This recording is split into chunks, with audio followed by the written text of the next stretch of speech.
ছেলেটাকে আমার চাই, আমার ছবির সাথে এই ছেলের ছবি এডিট করে দিবি, ওর হবু বউকে ছবিগুলো পাঠিয়ে বিয়ে ভাঙবো। মেসেজ অপশন অন করে তোহা বাকরুদ্ধ হয়ে গেল, কেননা ওরই হবু বরের ছবি দিয়ে ওকে এডিট করে দিতে বলেছে ওর কাজিন। মেসেজের রিপ্লাই না পেয়ে তৃষা আবারও কিবোর্ডে হাত চালিয়ে টাইপ করলো, খুব দ্রুত কাজটা করে দিবি, আমার হাতে সময় নেই, মাত্র 1 সপ্তাহ পরে বিয়ে। আর হ্যাঁ, তোর হবু বরের ছবিটাও মেল করে দিস, দেখি সবাই কেমন ছেলে পছন্দ করেছে তোর জন্য। তোমার সাথে মিট করিয়ে দেব, তাড়াতাড়ি কুমিল্লায় চলে এসো। এটা টাইপ করে তুহা ফোন রেখে উঠে দাঁড়ায়।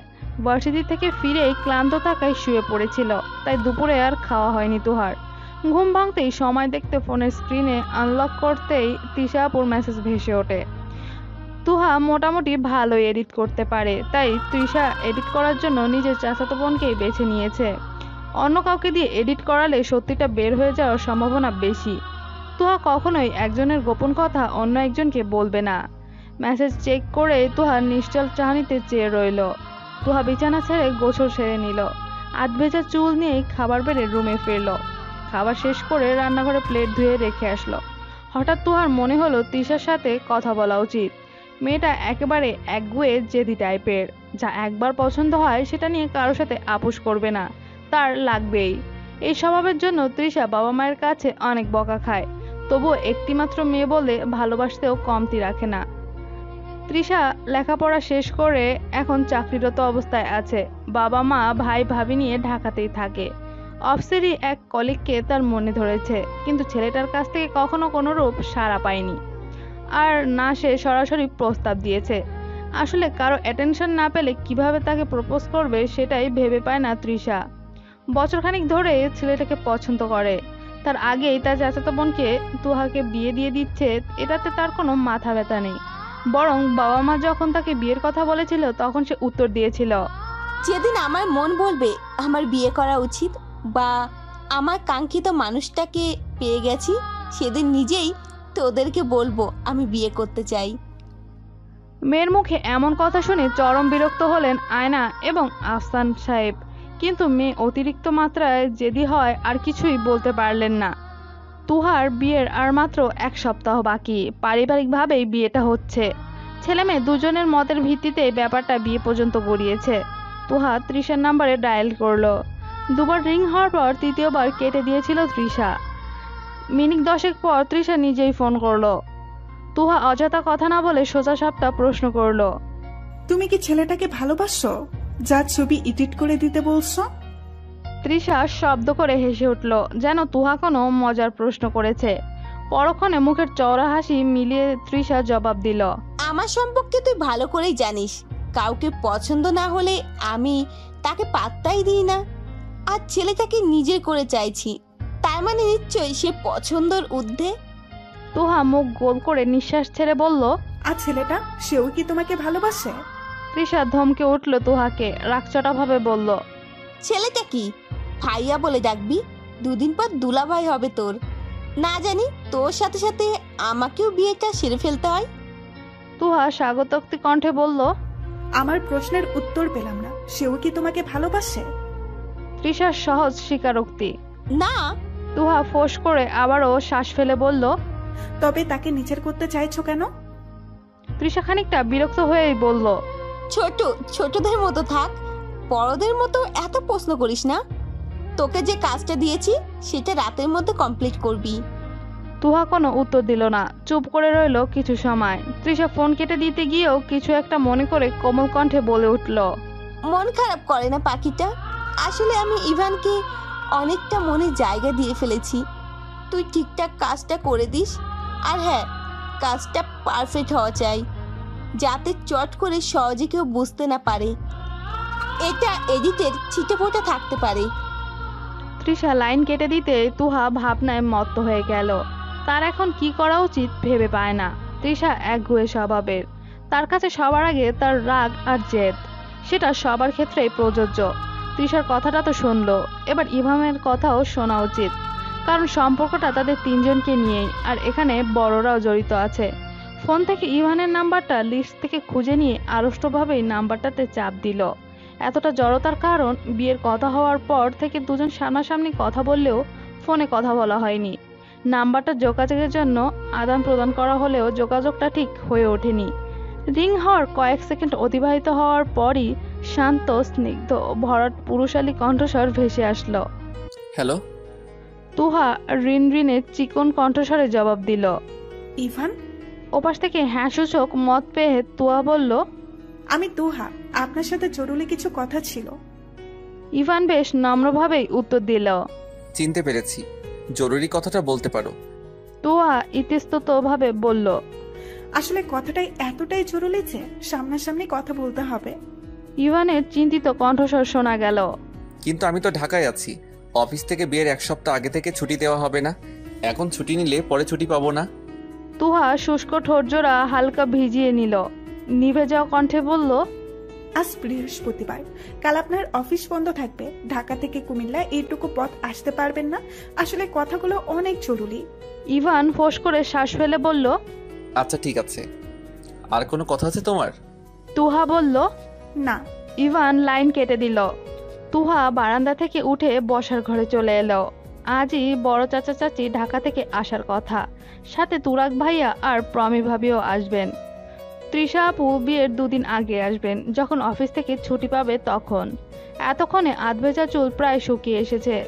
তুহা চুল হাত খোপা করে রান্নাঘরে ছুটল। এই মুহূর্তে 1 কাপ চা জরুরি। বাসার সবার জন্যই চা বসিয়ে দিয়েছে। সবার হাতে হাতে চা দিয়ে নিজের কাপ হাতে নিয়ে সবার সাথে সন্ধ্যায় আড্ডায় বসলো তুহা। তুহার ছোট বোন কোচিং থেকে ফিরে ঘরে ঢুকেছে, মাত্রই বেরিয়ে আসলো। দাদু, ছোট চাচা, বাবা, মা, তুহা আর বোন ত্রিনা সবাই আড্ডায় বসেছে। তুহার ছোট চাচা এখনো বিয়ে করেননি। কুমিল্লার একটা কলেজে লেকচারার হিসেবে যোগ দিয়েছেন কয়েক বছর হলো। তবে বিয়ের কথা উঠলেই ওনার হাস্যজ্জ্বল চেহারায় কেমন আমাবস্যার আধার নেমে আসে।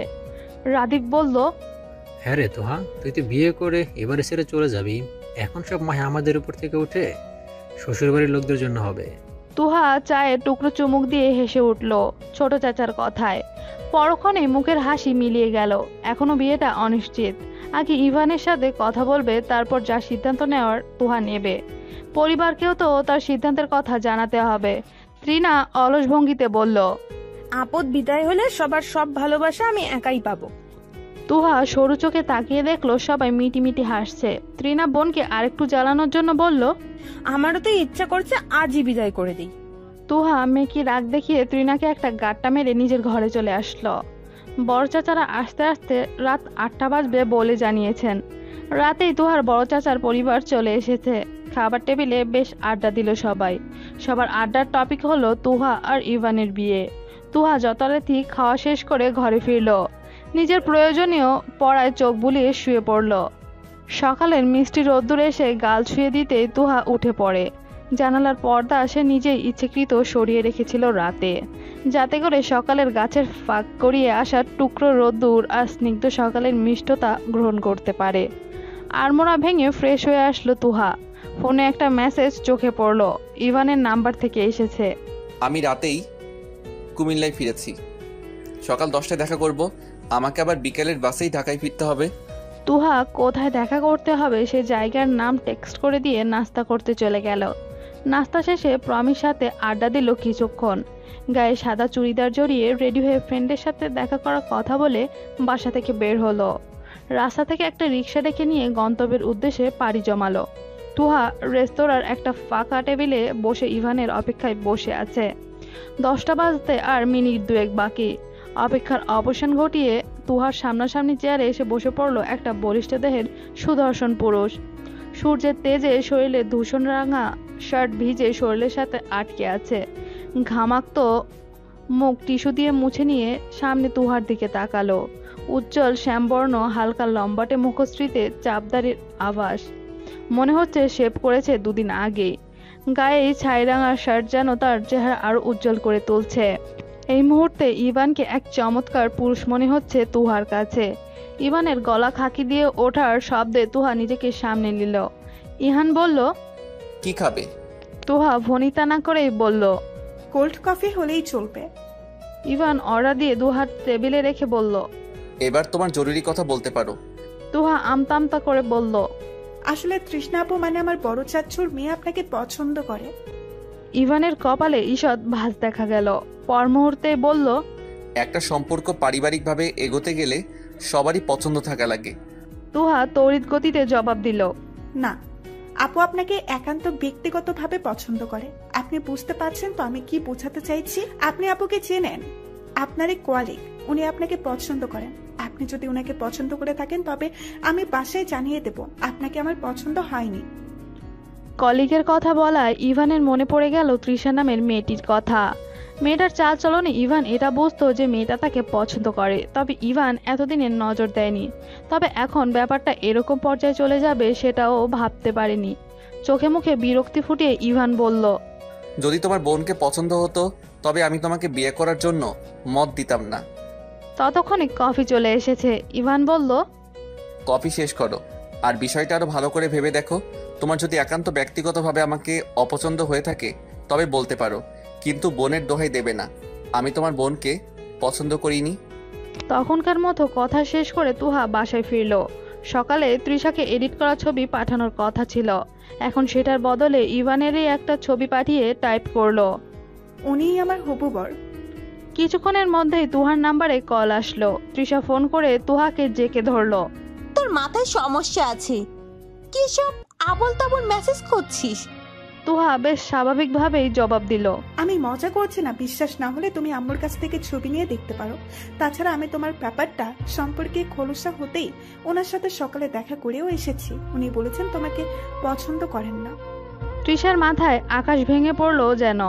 সে হুঁশ হারিয়ে বলল, তুই কি বলছিস এসব? যদিও তোর সাথে ইভানের বিয়ে ঠিক হয়ে থাকে তাতে কি, তুই বিয়েটা ভেঙে দে। তোর লজ্জা হওয়া উচিত, বড় বোনের ভালোবাসার হাত বাড়াচ্ছিস। ছি! তৃষার কথা আটকে উঠল তুহা। শরীরে মৃদু কম্পন শুরু হলো তার। তুহা রিনরিন কণ্ঠে জবাব দিল, কিন্তু আপু উনি তো তোমাকে পছন্দ করেন না। তৃষা রেগে অগ্নিশর্মা হয়ে বলল, তুই যদি ইভানকে বিয়ে করিস তবে আমি আত্মহত্যা করব। তৃষার কথায় আটকে ওঠে তোহা। শরীরে মৃদুকম্পন শুরু হলো তার। হিতাহিত জ্ঞান শূন্য হয়ে স্তব্ধ হয়ে রইল। তোহাকে নীরব থাকতে দেখে তৃষা মনে মনে হেসে ওঠে। যাক, মেয়েটাকে জব্দ করা গেছে। কথা না শুনে কোথায় যাবে? একটু ধমকে সুরেই বলল, চুপ করে আছিস কেন? তোর কাছে কি আমার জীবনের মূল্য নেই? তোহা নিজেকে ধাতস্থ করে নিয়ে জবাব দিল, তোমার নিজের কাছে নিজের জীবনের মূল্য আছে তো? তৃষা দাঁতে দাঁত চেপে বলল, এত বুলি ফুটছে কেন তোর মুখে? সামনে পেলে চড়িয়ে দাঁত ফেলে দিতাম। তোহা নিজের জায়গায় অটুট থেকে বলল, যার কাছে নিজের জীবনের মূল্য নেই সে আবার অন্যকে কি ভালোবাসবে? তৃষার চোয়াল শক্ত হয়ে এলো। বলল, তুই কি সত্যি আমার কথা শুনবি না? এই, তোর লজ্জা বলতে কিছু নাই? বড় বোনের ভালোবাসা কিনে টানা হাসা করছিস? তুহার স্বাভাবিক উত্তর, লজ্জা তোমারও হওয়া উচিত। যে তোমাকে পছন্দই করে না তার পেছনে পড়ে আছো, তাও আবার ছোট বোনের হবু বর হয়। তৃষা হুঙ্কার ছেড়ে বলল, তুই কিন্তু বেশি বাড়াবাড়ি করছিস তুহা, এর ফল ভালো হবে না। তুহা নিরুত্তর রইল, কোনো জবাব দিল না। তৃষা আবারও বলল, আমি আজকের মধ্যেই কুমিল্লায় আসছি, রেডি থাকিস। তুহা ইহত হেসে বলল, এখনো নিজের রাগ জেদ ইগোকে প্রাধান্য দেবে? তোমার যখন এতই পছন্দ ইভানকে তখন পরিবারকে জানাও। আমার সাথে কেন এত বাড়াবাড়ি করছো? পরিবারের সবাই যদি তোমার সম্পর্কে মেনে নেয় তবে আমি সরে যাব মাঝখান থেকে। আর একটা কথা মনে রেখো, জেদ ভালো কিন্তু অতিরিক্ত জেদ ভালো নয়। তৃষা ফোন কেটে খাটে ছুঁড়ে মারলো। 2 আঙ্গুলের পুচকি মেয়ে ওকে কথা শোনায়। রাগে শরীর কেঁপে কেঁপে উঠছে। তোয়া নিচ থেকে আবার কল দিল। তৃষা ধরলো না। কিছুক্ষণ পর ফোনে টুংটাং আওয়াজ হতে তৃষা মেসেজ অন করে দেখে তুহার নাম্বার থেকে মেসেজ এসেছে। তুমি কি মরতে চাচ্ছ? তৃষা বাঁকা হেসে মেসেজ টাইপ করলো, মরতে যাচ্ছি, আর এটার দায়ভার তোর ওপর পড়বে। তুহার নাম্বার থেকে ফিরতি মেসেজ আসলো, আমি ভাবলাম এতক্ষণে তোমার প্রাণ পাখি উড়ে গেছে, কিন্তু দেখছি এখনো মোবাইল হাতে আছে। মেসেজ সেন্ড করে তুহা মৃদু হাসলো। সে ভালো করে বুঝতে পারছে তৃষা তাকে ভয় দেখাতে এসব বলছে।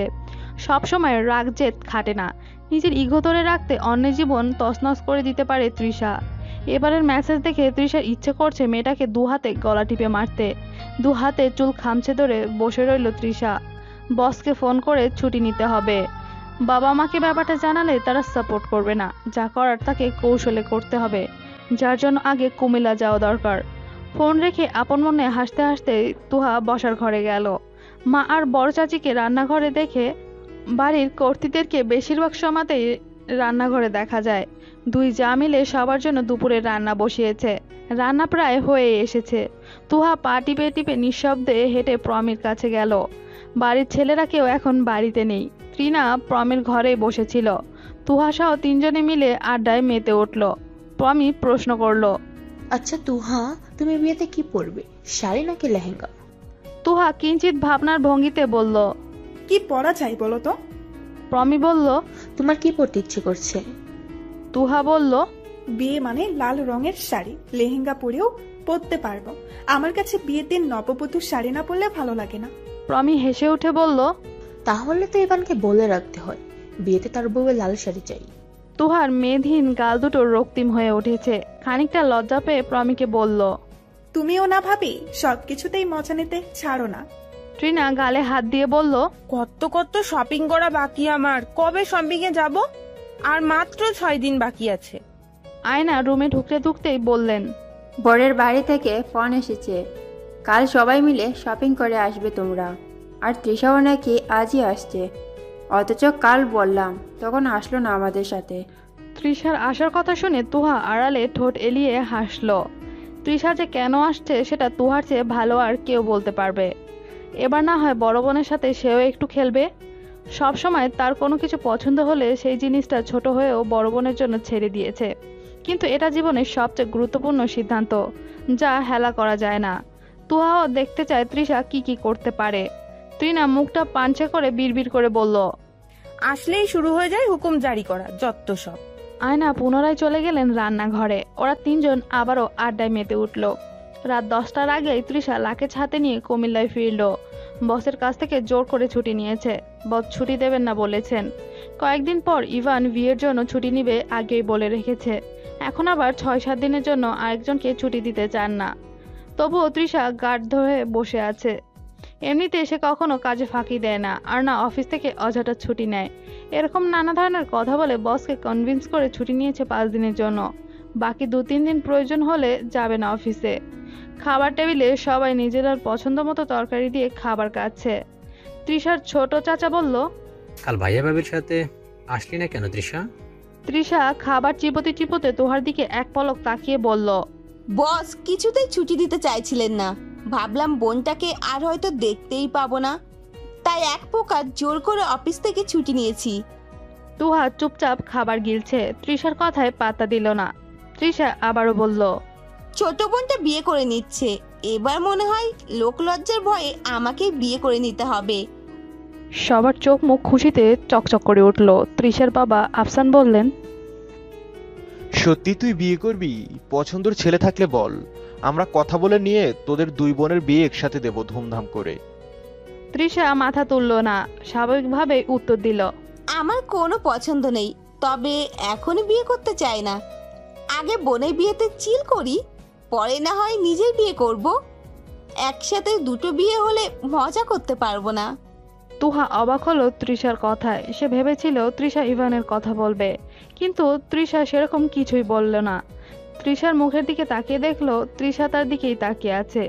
থতে ঈষৎ বক্র হাসি। কিছু না বলে খাওয়া শেষ করে উঠে দাঁড়ায় তুহা।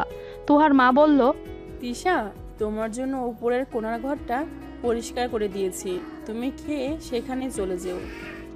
তৃষা বাধা দিয়ে বলল, না চাচিমণি, আমি একা থাকবো না। এই কয়েকটা দিন আমি তুহার সাথে কাটাতে চাই। 2 বোন মিলে রাত জেগে অনেক গল্প করব। কিরে তুহা, বল সবাইকে। শেষের কথাটা একটু ন্যাকামির স্বরে বলল তৃষা। তুহার পা দুটি থেমে গেল। তৃষা যে ভয়ঙ্কর খেলায় মেতে উঠতে চাইছে সেটা বুঝতে তুহার বিন্দুমাত্র কষ্ট হচ্ছে না। তৃষার দিকে তাকিয়ে ঠোঁটে কৃত্রিম হাসি ঝুলিয়ে তুহা বলল, হ্যাঁ, 2 বোন মিলে খুব গল্প করব। তুহা ফ্রেশ হয়ে খাটের এক পাশে ওড়না রেখে বসেছে। তৃষা খাবার শেষ করে তৃপ্তির ঢেকুর তুলতে তুলতে তুহার ঘরে আসলো। তৃণাকে দিয়ে তার লাকেজ ঘরে ঘরে নিয়ে এসেছে। লাকেজ আনতে গিয়ে তৃণা মনে মনে একগাদা গালি ছুড়ে মেরেছে তৃষার উপর। এই মেয়ে এ বাড়িতে আসলেই সারাদিন কাজের উপর রাখে, যেন তার ফরমাইশ খাটাই তৃণার একমাত্র কাজ। মায়ের কাছে নালিশ করলে মা উল্টো ধমকে ওঠেন, বড়দের কথা শোনা ভালো, তোর উচিত নিজ থেকে তোকে বোনের সব কাজ করে দেওয়া। তাই এখন আর তৃণা কিছু বলে না। সে সুযোগের অপেক্ষায় আছে কখন সময় আসবে আর কখন তৃষাকে আচ্ছা মতো সাবান ছাড়া কাচতে পারবে। তৃষা ধপ করে খাটে শুয়ে পড়ল। তুহা চুল আছড়ে জট ছাড়াচ্ছে। চোখ বুজে রেখে তৃষা বলল, এখনো নিজের সিদ্ধান্ত পাল্টাবি না? তুহা নিজের কাজ না থামিয়েই বলল, আমি তো কোনো সিদ্ধান্ত নেইনি, যা সিদ্ধান্ত নেওয়ার তা বড়রাই নিয়েছে, আমি তো শুধু সম্মতি দিয়েছি। তৃষা খপ করে চোখ খুলে উঠে পড়ল। দুহাতে তুহার গলা চেপে ধরে বলল, বেশি বার বাড়লে মেরে ফেলতেও দ্বিধা বোধ করবো না। তুহা কাশতে কাশতে গলা থেকে তৃষার হাত ছাড়িয়ে নিয়ে বলল, তুমি পাগল হয়ে গেছো? একটা বদ্ধ উম্মাদ তুমি, পরিবারের কাউকে কেন বলছো না তুমি?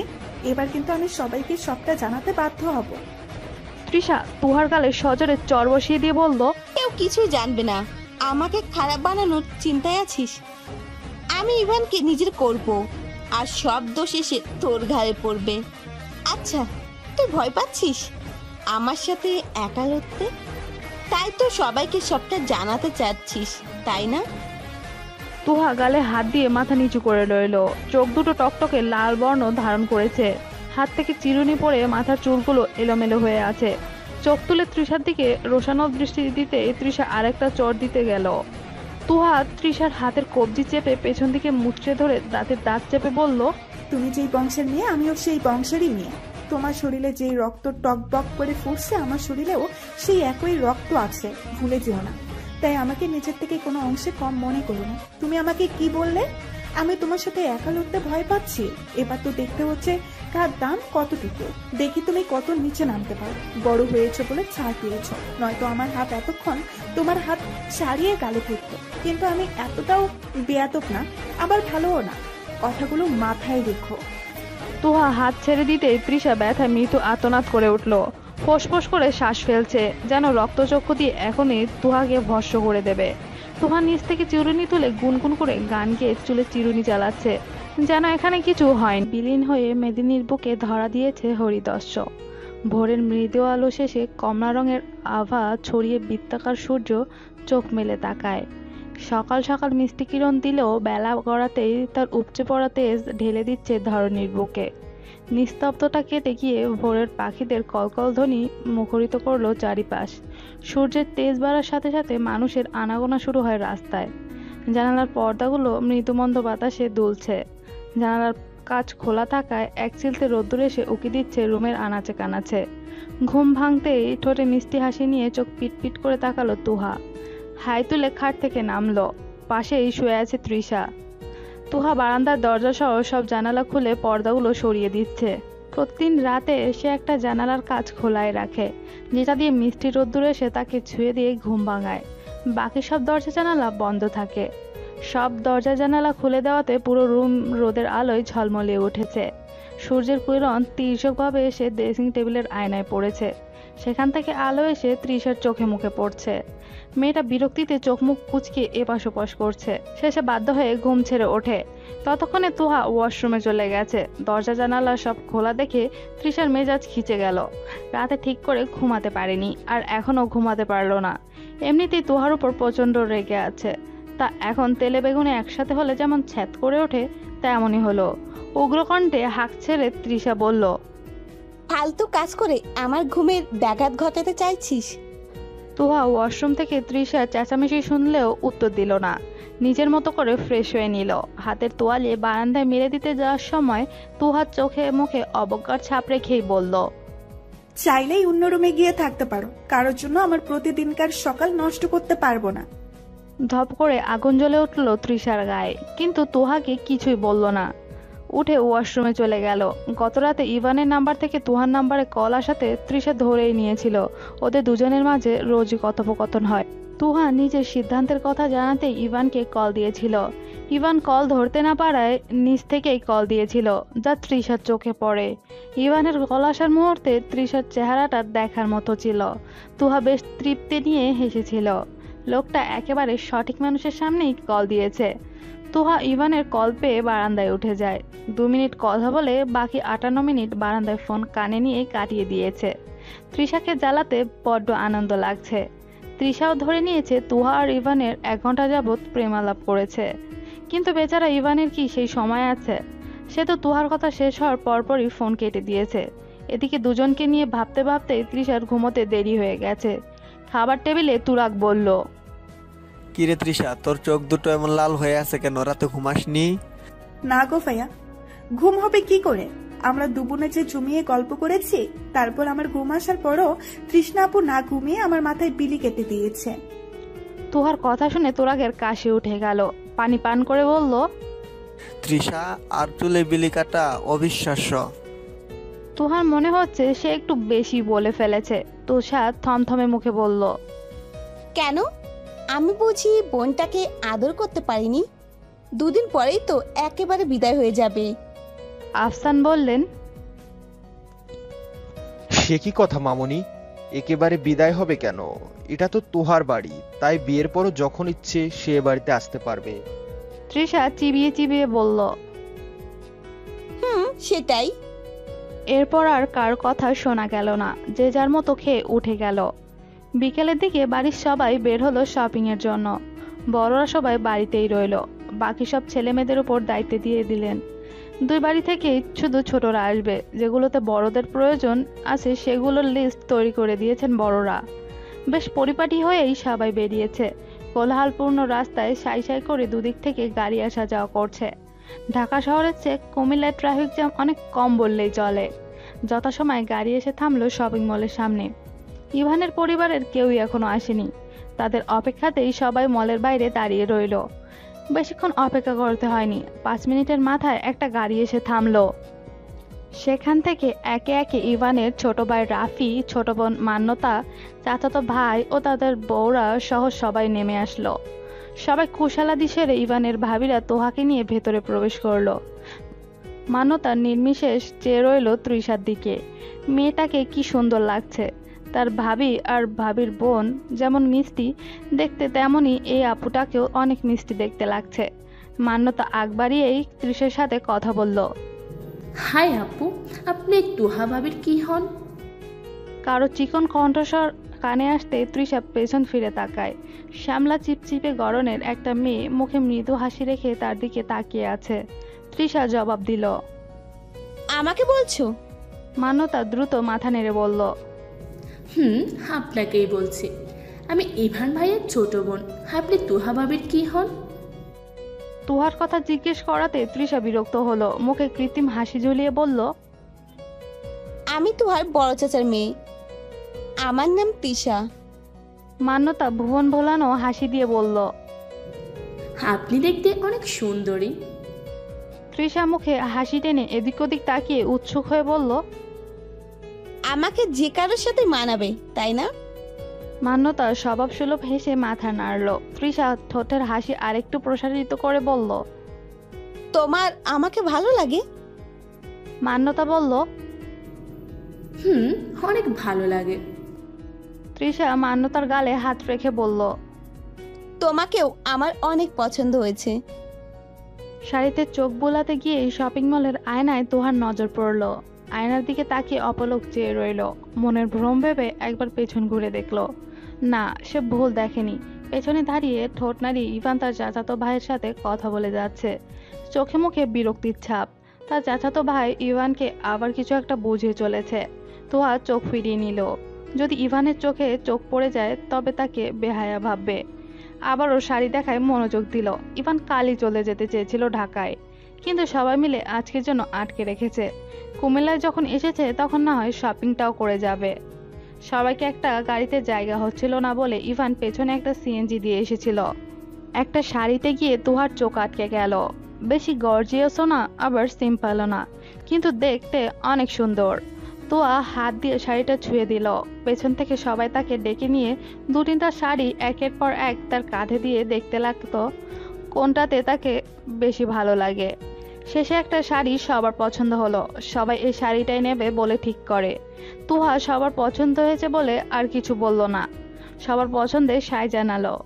দোকানদার যখন শাড়িটা প্যাকেট করতে ব্যস্ত তখন ইভান একটা শাড়ি এনে বলল, ওটা রেখে এটা প্যাকেট করুন। সবাই অবাক হয়ে তাকিয়ে রইল। পর মুহূর্তেই মিটিমিটি হাসতে লাগলো। তুহা ইভানের হাতে নিজের পছন্দ করা শাড়িটি দেখে মৃদু হাসলো। সবাই খুশি হলে তৃষা এক কোনায় দাঁড়িয়ে ফুঁসতে লাগলো। পাশ দিয়ে যাওয়ার সময় ইভান নিত্যস্বরে তুহার উদ্দেশ্যে বলল, অন্যের খুশির জন্য নিজের পছন্দ বিসর্জন দেওয়া বোকামি বই আর কিছুই নয়। তুহা চেয়ে রইল ইভানের যাওয়ার পানে। সবাই শপিং শেষে একটা রেস্তোরাঁয় গিয়ে বসলো। একটা বড় টেবিলে সবাইকে বসিয়ে সবাই মিলে ইভান আর তুহাকে স্পেস দেওয়ার জন্য অন্য টেবিলে পাঠিয়ে দিল। কিছুক্ষণ না যেতেই সেখানে হট্টগোল শুরু হলো। একজন ছেলে আর দুজন মেয়ে মিলে কিছু তর্কাতর্কি করছে। ব্যাপারটা তাদের 3জন থেকে ছড়িয়ে পুরো পাবলিক হয়ে যাওয়াতে উৎসুক জনতা অধীর আগ্রহে তাদের 3জনের দিকে দৃষ্টিপাত করলো। মূলত ছেলেটার গার্লফ্রেন্ড আর বউ দুজনের মধ্যে বিভেদ সৃষ্টি হয়েছে।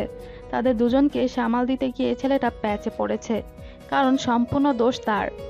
সে একসাথে বউ গার্লফ্রেন্ড দুটাই মেনটেন করছে। তুহাকে মনোযোগ দিয়ে দূরের টেবিলে 3জনের ঝগড়া দেখতে দেখে ইভান তুহার মনোযোগ পাওয়ার চেষ্টা করলো। টেবিলে হাত দিয়ে ঠকঠক আওয়াজ করেও লাভ হলো না। তুহার সম্পূর্ণ মনোযোগ সেদিকে। গলা ঝেড়ে ইভান ভরট কণ্ঠে বলল, তুহা।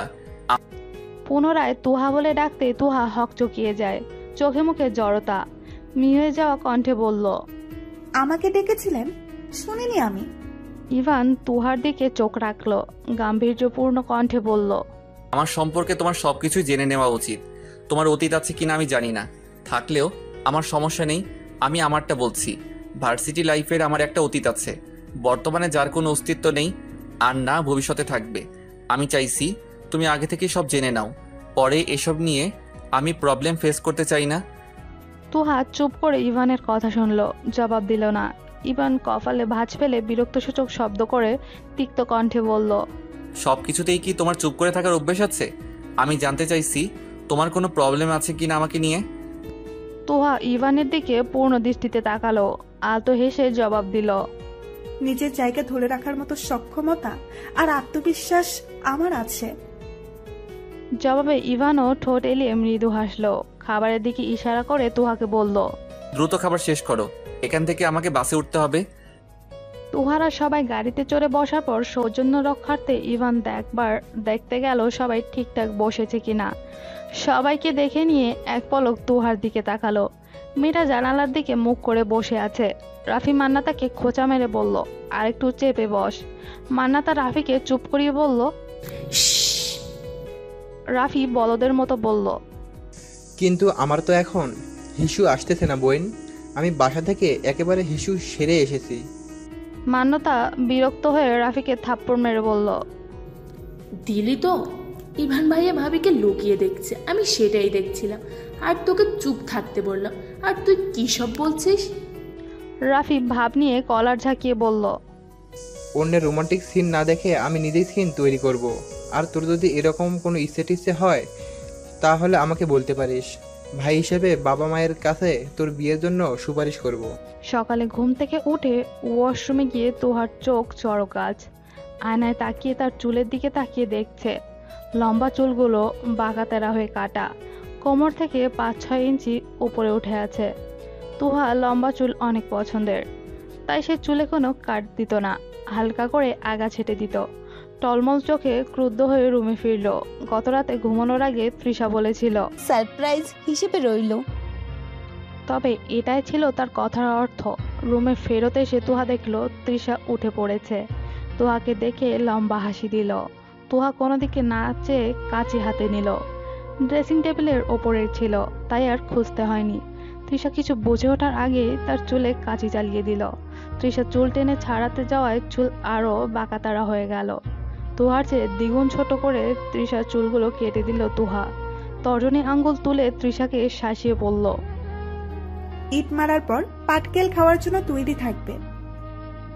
তৃষা উঠে এসে তুহার গাল চেপে ধরেছে। তখনই দরজায় করাঘাত হলো। কি রে, তোরা কি নাস্তা করবি না? তুহার গাল ছেড়ে তৃষা সরে গেল। তুহা ফিচেলে এসে আসছে বলে ওয়াশরুমে চলে গেল।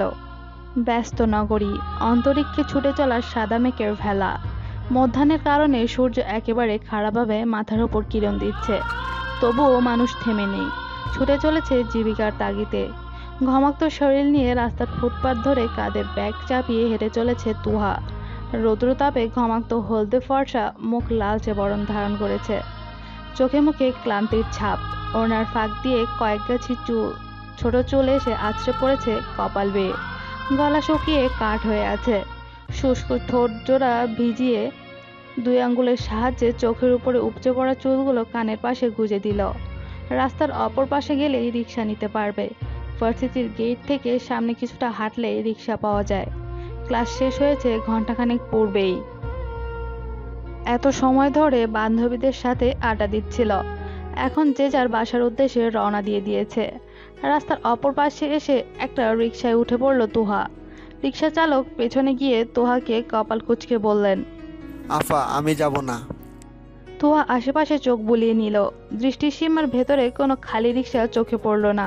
লম্বা শ্বাস ফেলে বলল, দাঁড়িয়েই তো আছেন, যাবেন না কেন? ভাড়া বেশি দিতে হবে। রিক্সা চালক পান খাওয়া লাল দাঁত বের করে হেসে দিল। সরল প্রাণবন্ত হাসি, বলল, ভাড়ার কথা না আফা, আমি এখন বাড়িতে যাবো। দুপুরের খাওন বউ বাচ্চার লগে খাই। অনেক বেলা হয়েছে, বাড়ি থেকে বউ ফোন করছিল বাড়িতে যাওয়ানের লাগি। তুহা মুচকি হেসে বলল, আচ্ছা ঠিক আছে, আমি হেঁটেই যেতে পারবো। রিক্সা চালক মাথা নাড়তেই তুহা রিক্সা থেকে নেমে আবারও রাস্তার পাশ ঘেঁষে কদম ফেলল।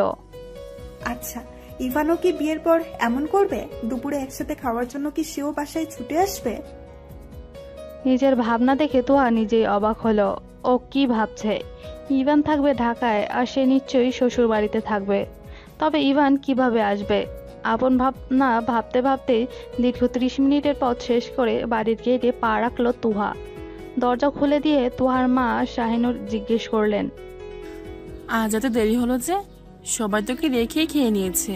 তুহা ব্যাগটা মায়ের কাঁধে দিয়ে ক্লান্ত ভঙ্গিতে ঘরে ঢুকে বলল, আজ ক্লাস শেষে একটু আড্ডা দিয়েছি, একেবারে খাওয়ার সময় হয়ে যাওয়াতে রিক্সাওয়ালারও সবাই খেতে চলে গেছে, তাই হেঁটেই এসেছি।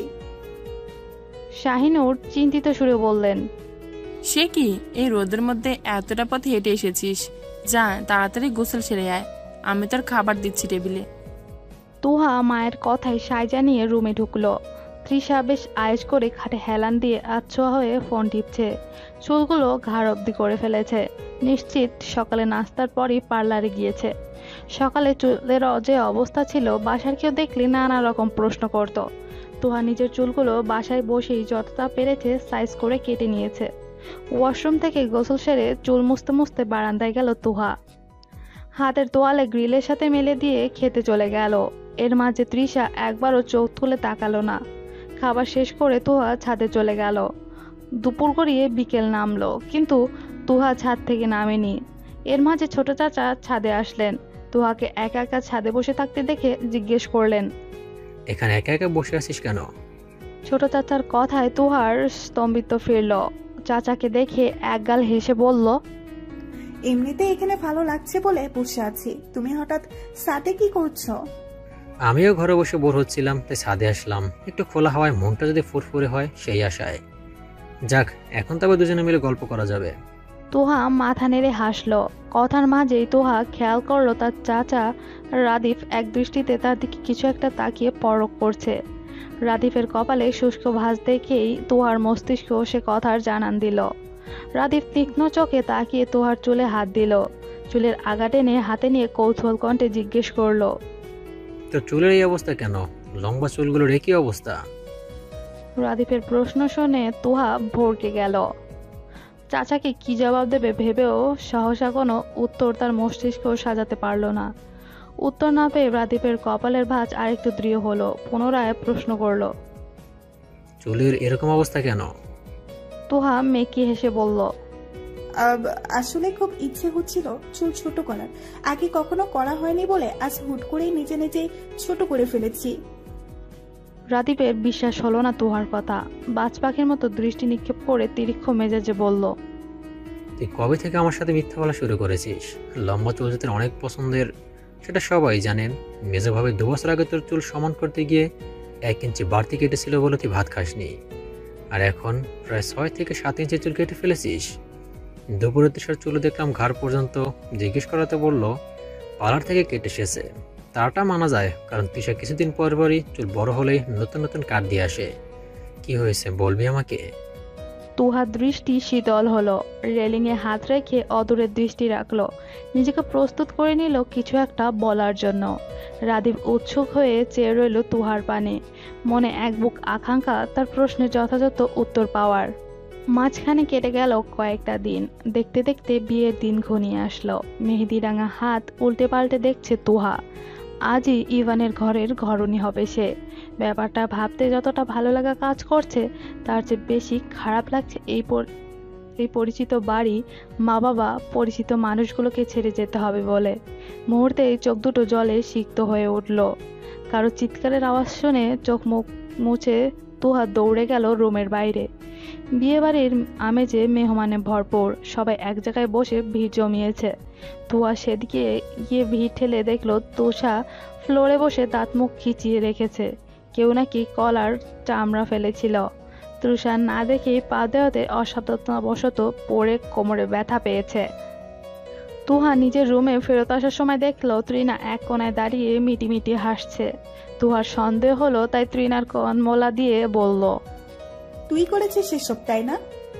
তৃণা কান ছাড়িয়ে বলল, বেশ করেছি, আমাকে সবসময় বান্দির মতো খাটায়। তুহা রাগ দেখিয়ে বলল, যদি এখানে তৃষ্ণা আপু না এসে অন্য কেউ আসতো? তৃণা হাত জেড়ে বলল, আমি তৃষা আপুকে দেখেই কলার চামড়া ফেলেছি, এতটাও বোকা ভেবো না আমায়। তুহা ফিক করে হেসে দিল। দুবোন হাসতে হাসতে রুমে ফেরত গেল। এই কয়েকদিন তৃষাকে বেশ শান্তশিষ্ট থাকতে দেখা গেছে। সেদিনের পর থেকে আর তুহার সাথে কোনো কথা বলেনি, সবার সামনে স্বাভাবিক থেকেছে। স্বাভাবিক থাকার কারণটাও তুহার অজানা নয়, সে বেশ ভালো করেই সবটা জানে। পার্লারের মেয়েরা তুহাকে সাজিয়ে দিয়ে চলে গেল। একা একা রুমে বসে আছে তুহা। সাজার আগে মা আর বড় চাচি মিলে অনেকবার খেয়ে নিতে বলেছে, কিন্তু তুহা খিদে নেই বলে না করে দিয়েছে। কিছুক্ষণ পরেই তুহার একটা কাজিন এসে তুহার হাতে শরবতের গ্লাস ধরিয়ে দিয়ে বলল, তুহা আপু, এই শরবতটুকু খেয়ে নাও, মেজো মামে পাঠিয়েছে, তুমি নাকি কিছু খাওনি? তুহা শরবতের গ্লাস হাতে নিল। হঠাৎ দরজার চোখ পড়তেই দেখলো কেউ একজন দরজা থেকে সরে গেল। তুহা পাত্তা দিল না, গ্লাসের শরবতটুকু পান করে পাশে টেবিলে গ্লাস রাখলো। মিনিট কয়েক যেতেই তুহার চোখের পাতা ভারী হয়ে আসলো।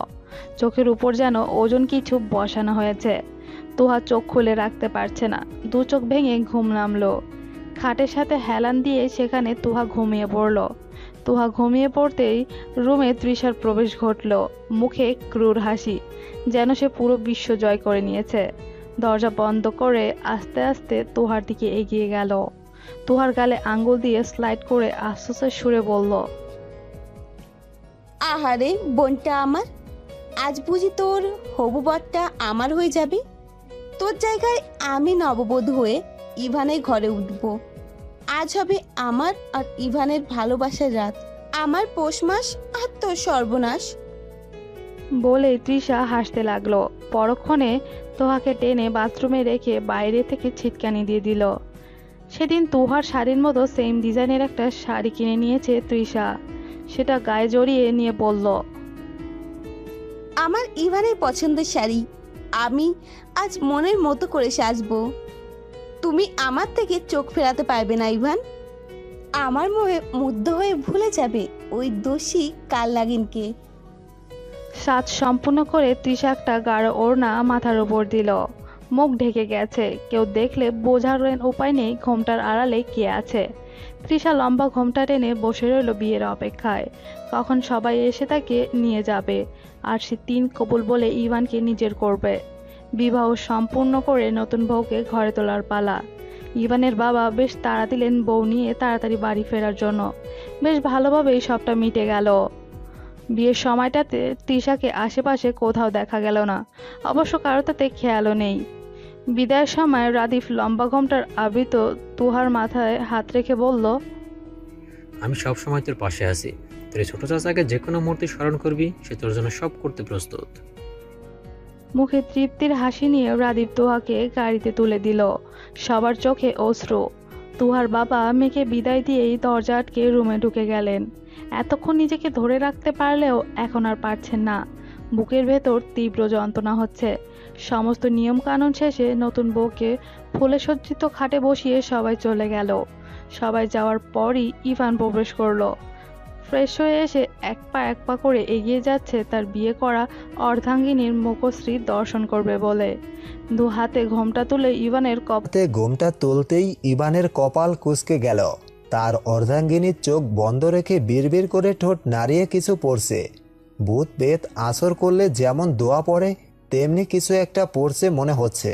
ইভান গলা পরিষ্কার করে রাশ বাড়ি কণ্ঠে বলল, চোখ খুলে তাকাও, নাকি সারা রাত এভাবেই কাটাবে?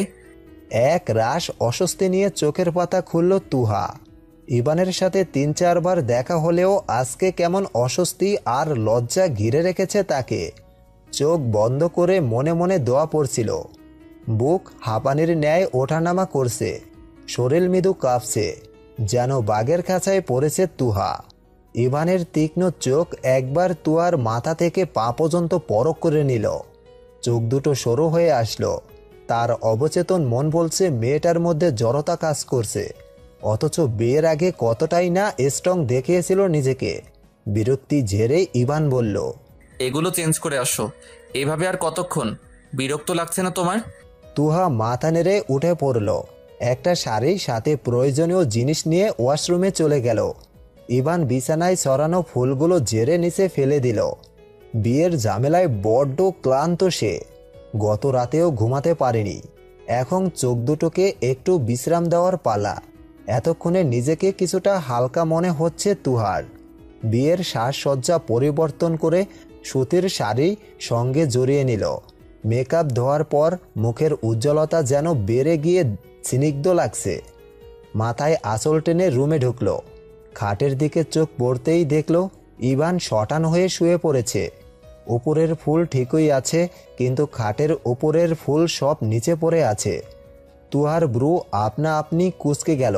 ইভানের পাশে এসে দাঁড়াতেই ইভানের নির্লিপ্ত কণ্ঠস্বর কর্ণকুহরে ঠেকল। কপালে উপরে এক হাত রেখেই ইভান বলল, এই 2 দিনে নিশ্চয়ই তোমার উপর অনেক ধকল গেছে। রেস্টের প্রয়োজন আছে।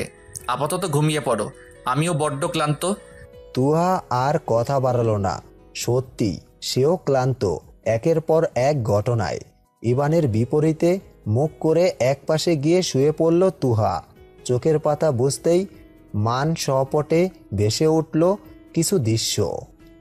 সেদিন তুহা রাদিফের কাছ থেকে কিছু লুকায়নি। তিশার কুমিল্লাতে এত তাড়াতাড়ি আসা, চুল কাটা, ইভানকে নিয়ে ঝামেলা, সব কিছু খুলে বলছিল। সব শুনে রাদিফের চোয়াল শক্ত হয়ে আসলো। রোশানল দৃষ্টি নিক্ষেপ করে তুয়ার দিকে কর্কশ কণ্ঠে বলল, ইচ্ছে করছে ঠাটিয়ে একটা চর মারি তোকে। এত কিছু হয়ে গেল আর ফ্যামিলির কেউ কিছু জানালো না। যদি বড় কোনো ঝামেলা হয়ে যায় তোকে নিজে একা সামলাতে পারবি তো? তুহা নতজানু হয়ে রইল। তার কাছে চাচাকে দেওয়ার মতো কোনো উত্তরেই নেই। সেদিন রাফিদ সরাসরি তিশাকে ইভানের ব্যাপারে প্রশ্ন করেছিল, সাবধান করে দিয়েছিল যাতে কোনো ধরনের ঝামেলা না করে। তিশাও সেদিন বাধ্য মেয়ের মতো চাচার কথায় চুপ রইল, কিন্তু তার মনে যে অন্য কিছু আছে সেটা কে জানতো। 2-3 দিন সবার সাথে ভালো স্বাভাবিক ব্যবহার করেছে, যেন রাফিদ আর তুয়ার মনে হয় তিশা সবকিছু ভুলে মেনে নিয়েছে ভাগ্যকে। একটা মানুষের সাথে থাকতে থাকতে মানুষ তার রগে রগে পৌঁছে যেতে পারে। কার স্বভাব কেমন সে সম্পর্কে অবগত হতে পারে। তেমনি তিশার স্বভাব সম্পর্কেও রাদীপ আর তুহা ভালোভাবেই অবগত ছিল। বিয়ের দিন তিশা তুয়ার মায়ের কাছে গিয়ে বলেছিল যেন তুহাকে শরবত দিয়ে আসে। মেয়েটা সকালের পর থেকে আর কিছুই খায়নি। শাহিনুর মনে মনে বেশ খুশি হলেন তিশার কথায়। মেয়েটা কত খেয়াল রাখে তুহার। এক গ্লাস শরবত বানিয়ে নিয়ে তিশাকে বলল দিয়ে আসতে। তিশা বলল, এই ভারী লেহেঙ্গা ধরবো নাকি শরবতের গ্লাস? তুমি বরং কাউকে ডেকে দাও। শাইনুর তুয়ার একটা ফুফাতো বোনকে ডেকে আনতে গেলেই তিশা তুয়ার শরবতে ঘুমের ওষুধ মিশিয়ে দেয়। শাইনুর এসে তুয়ার শরবত পাঠিয়ে দেয়।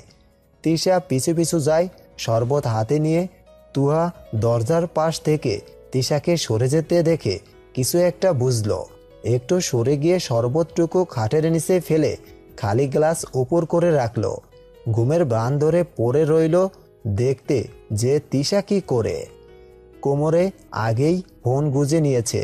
তুহা চোখ বন্ধ করার 2-3 মিনিট পরেই তিশা রুমে ঢুকে তুহাকে ওয়াশরুমে আটকে রাখে। তুহা কোমর থেকে ফোন বের করে রাদীপকে কল দিয়ে সব জানালো। রাদীপ তিনাকে নিয়ে এসে দেখলো তিশা শ্বাস সম্পূর্ণ করে ঘোমটা টেনে বসে আছে। দরজা বন্ধ করে দিয়ে রাদীপ তিশাকে সজোরে ঠস করে একটা চর মারল। আকস্মিক ঘটনায় তিশা হতভম্ব হয়ে গেল। ঘুমটা সরে গিয়ে তার মুখশ্রী ভেসে উঠল। চোখের সামনে রাদীপের আহত বাঘের ন্যায় রক্তচক্ষু দেখে কলিজা কেঁপে উঠল। চেহারা রক্তশূন্য হয়ে গেল। এই বুঝি ছোট চাচা সব জেনে গেল। ত্রিনা কোনো কিছুই বুঝতে পারছে না, শুধু রাদীপ যা করতে বলছে সেটাই করছে। রাদীপ ওয়াশরুমের দরজা খুলে দিতে বলতে ত্রিনা দেরি না করেই দরজা খুলে দিল। তুহা হুড়মুড়িয়ে ওয়াশরুম থেকে বেরিয়ে আসলো। তিশাকে কিছু বলার সুযোগ না দিয়ে রুমের দরজা বন্ধ করে তুহাকে নিয়ে বেরিয়ে গেল রাদীপ। বাইরে দিয়ে দরজা লক করে একটা তালা এনে ঝুলিয়ে দিল। বিয়ে বাড়ির শোরগোলের কারণে তিশার কণ্ঠস্বর আর কারো কানে গেল না। সবাই এদিকেই ব্যস্ত ছিল। বিয়ে সম্পূর্ণ কাজ ঠিকভাবে মিটে যেতেই রাদীপ বাড়ির সবাইকে সবটা জানালো। ড্রয়িং রুমে সবার সামনে মাথা নিচু করে বসে আছে তিশা। চোখ মুখের অবস্থা বিধ্বস্ত। গা লাল হয়ে ফুলে আছে, দুগালে 5 আঙ্গুলের ছাপ। দাঁতের পাশ লেগে ঠোঁট কেটে যাওয়ায় রক্ত জমাট বেঁধে শুকিয়ে আছে। ঘাড় অব্দি চুলগুলো এলোমেলো। শরীরে কয়েক ঘা লাঠির আঘাত। এতক্ষণে এই বাড়িতে তাণ্ডব বয়ে গেছে। কয়েক জোড়া রক্তচক্ষু তিশাকে বর্ষ করে দিচ্ছে। কেউই আর রাতের খাবার খায়নি। বলতে গেলে খাওয়ার মতো অবস্থায় কেউ নেই।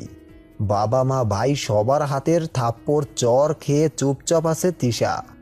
আফসান আদরের মেয়ের অন্যায়ের পক্ষে কোনো আপোষ করেনি। লাঠি নিয়ে এত বড় মেয়েকে মারতে গেছেন। কয়েক গা দেওয়ার পর তুহার বাবা মা এসে থামিয়েছেন। ভাইয়ের চোখের দিকে তাকাতেও আফসানের লজ্জা করছে। এই মেয়ের জন্য আজ তাকে ছোট ভাইয়ের সামনে মাথা নিচু করতে হচ্ছে। শাহিনুর স্তব্ধ হয়ে রইলেন। এতদিন তিশাকে নিজের মেয়ের মতোই ভালোবেসেছেন, আর সেই মেয়ে পিঠ পিছে ছুরি বসিয়েছে। তুরাক চোখ সরিয়ে নিল বোনের উপর থেকে। প্রমীর কোনো ভাবান্তর হলো না। বিয়ের পর থেকে তাকেও কম খোঁচায়নি তিশা। সবসময় নিজেকে উপরে রাখার জন্য যাকে ছোট করার তাকেই ছোট করেছে। তিশার মুখ দিয়ে একটা কথাও বের হলো না। সে প্রথম থেকেই নিশ্চুপ ছিল। হঠাৎ আফসান এক কাণ্ড করে বসলেন। কাট কাট গলায় বলে দিলেন, আজ থেকে আমার আর কোনো মেয়ে নেই, আমার একটাই ছেলে আছে। সবাই বিস্ফোরিত নয়নে তাকালো আফসানের দিকে। এতক্ষণে তিশা চোখ তুলে তাকালো। চোখের পানি চিকচিক করছে, ঠোঁটের তাচ্ছিল্যের হাসি। অনর দৃষ্টি বাবার দিকে, চোখের পলক ফেলছে না। ভেতরে হাহাকার, রক্তক্ষরণ বইছে। সমস্ত রাগ গিয়ে তুহার উপরে পড়েছে। কাউকে কিছু না বলে ধীরে ধীরে উঠে দাঁড়ালো তিশা। আয়না চমকে উঠে বললেন, কি বলছো তুমি এসব? মেয়েটা ভুল করেছে, তাকে অন্যভাবে শাস্তি দাও, ভুলে প্রায়শ্চিত্ত করতে দাও। আফসান নিজের সিদ্ধান্তে অনড় রইল। সবাই মিলে চেষ্টা করেও আফসানকে বোঝাতে সক্ষম হলো না। তিশা হনহনিয়ে নিজের টলি নিয়ে বেরিয়ে যাচ্ছিল। শাইনুর গিয়ে তিশার সামনে দাঁড়ালেন। তাকে আটকানোর চেষ্টা করতেই তিশা শাইনুরকে জারা মেরে নিজের সামনে থেকে সরিয়ে দিল। শাইনুর খানিকটা ছিটকে গেলেন। আফসান সেদিকে দৃষ্টি দিয়ে তাচ্ছিল্য হেসে বলল, দেখলে তো তোমরা, যে নিজের ভুল স্বীকার করে না সে আবার প্রায়শ্চিত্ত করবে। যেতে দাও ওকে, দেখি কতদূর যেতে পারে। তিশা বাসা থেকে বেরিয়ে একজনকে ফোন করে জানায় তার বাসায় আজকের রাতটা উঠতে চায়। ভোরের মৃদু আলো ছলকে উঠে আলোকিত করে উঠল ধরনীর বুক। ল্যাম্পপোস্টের বাতি সব নিভে গেছে। পাখির কিচিরমিচির শব্দ শ্রুতি মধুর হয়ে কর্ণকুহুরে তরঙ্গিত হচ্ছে। ইভান নামাজ পড়ে এসেছে মসজিদ থেকে। তুহাও আজ ভোরেই উঠে পড়েছে। ইভান মসজিদে যাওয়ার আগে ডেকে দিয়ে গেছে। নামাজ পড়ে তুহা বারান্দায় গ্রিলে মাথা ঠেকিয়ে দাঁড়ালো। নামাজ পড়াতে মনটা ফুরফুরে হয়ে প্রশান্তিতে ভরে উঠেছে। ভোরের স্নিগ্ধ প্রকৃতি দেখার সৌভাগ্য কেবল যারা নামাজ পড়তে ওঠে তারাই উপভোগ করতে পারে। এতদিন তুয়া ঠিকমতো নামাজ পড়তো না। সকালে মায়ের জোরাজোরিতে উঠে নামাজ পড়লেও আবার ঘুমিয়ে পড়তো। ইভান জায়নামাজ গুছিয়ে রেখে আলমারি খুলল। একটা খাম হাতে নিয়ে বারান্দায় গেল। গলা ঝেড়ে নিয়ে তুয়ার দিকে খামটা বাড়িয়ে দিয়ে বলল, এখানে তোমার দেনমোহর পরিশোধ করা আছে, এই টাকা তোমার। তুয়া খাম হাতে না নিয়েই ইভানের চোখে চোখ রাখল। মন্তর কণ্ঠে বলল, আমি তো চাইনি এই টাকা। ইভান বিস্তর হেসে বলল, এটা চাইতে হয় না, এটা তোমার প্রাপ্য। এই টাকা তুমি কি করবে সেটা তুমি জানো, নাও। তুয়ার হাতে খাম গুজে দিয়ে পকেট থেকে একটা বক্স বের করল। একটা সোনার চেইন বের করে তুহার গলায় পরিয়ে দিল। ইভান চমৎকার হেসে বলল, বিয়ের প্রথম রাতের উপহার। কাল রাতে দুজনেই ক্লান্ত ছিলাম বলে এখন দিলাম। তুহা গলায় হাত রেখে হাসল। অদ্ভুত রকম ভালো রাগায় ছেয়ে গেল মন মস্তিষ্ক। তুহার ভাবনার মাঝেই ইভানের নিষ্প্রভ কণ্ঠে কানে বাজল, আমরা দুজন স্বামী স্ত্রী হলেও এখন আমাদের মধ্যে কোনো ধরনের বোঝাপড়া নেই। সম্পর্কটা এগিয়ে নিয়ে যাওয়ার দায়িত্ব আমাদের দুজনেরই। তাই দুজনের দিক থেকে সাপোর্ট থাকতে হবে। আমার দিক থেকে আমি সর্বোচ্চ চেষ্টা করব সম্পর্ক এগিয়ে নিয়ে যাওয়ার। হয়তো আমাদের দুজনেরই কিছুদিন সময় লাগবে। আমি সেই সময়টা দিতে চাচ্ছি। তুহা একের পর এক মুগ্ধ হচ্ছে ইভানের কথায়। মনের ভেতর কাল রাত থেকে যে খসখাসিনিটা ছিল সেটা এখন অনেকটাই লাঘব হয়ে গেছে। দুজন দুজনকে ভালো করে বুঝতে হলে সম্পর্কটাকে সময় দেওয়া উচিত। তুহা ইভানের কথায় সম্মতি জানালো। ইভান ঈষৎ হেসে রুমে ফেরত আসলো। বেলা বাড়তেই মান্যতা এসে তুহাকে ডেকে নিয়ে নিচে গেল। অনেকেই নতুন বউ দেখতে এসেছে। তুহা হাসি মুখে সবার কথার উত্তর দিচ্ছে।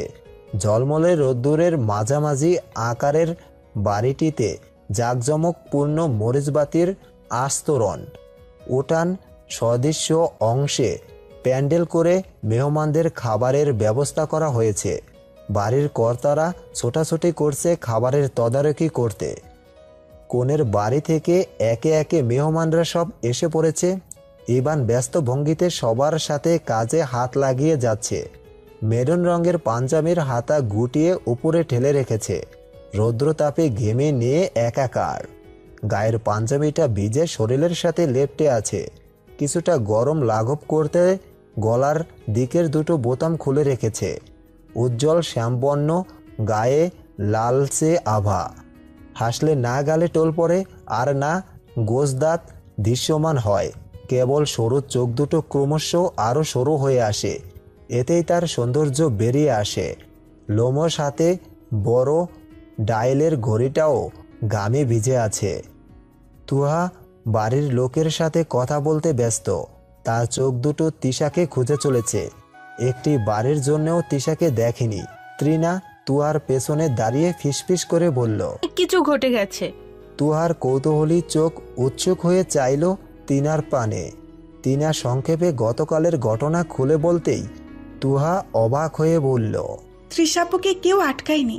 তিনা মুখ কুঁচকে নিয়ে বলল, আম্মু আটকাতে গিয়েছিল, কিন্তু ওই বেয়াদব মেয়ে আম্মুকে ধাক্কা দিয়ে সরিয়ে দিল। আফসান এগিয়ে আসলেন তুহার কাছে। তুহার মাথায় হাত রেখে ক্ষীণ হেসে বললেন, কেমন আছিস মা? তুহা মিষ্টি হেসে উত্তর দিল, আলহামদুলিল্লাহ, আমি অনেক ভালো আছি।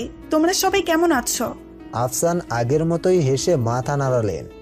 দু হাত জোড়া করে কাঁপা কাঁপা কণ্ঠে বললেন, আমাকে ক্ষমা করে দিস। তৃষার কারণে তোর জীবনে এত বড় দুর্ঘটনা ঘটতে গিয়েছিল। আমি বাবা হয়ে মেয়েকে শিক্ষা দিতে পারিনি, এটা আমার বড় ব্যর্থতা। তুহা আশেপাশে তাকিয়ে বড় চাচার হাত চেপে ধরল। অস্বস্তি নিয়ে বলল, তুমি কিন্তু আমাকে অস্বস্তিতে ফেলছো বড় চাচ্চু।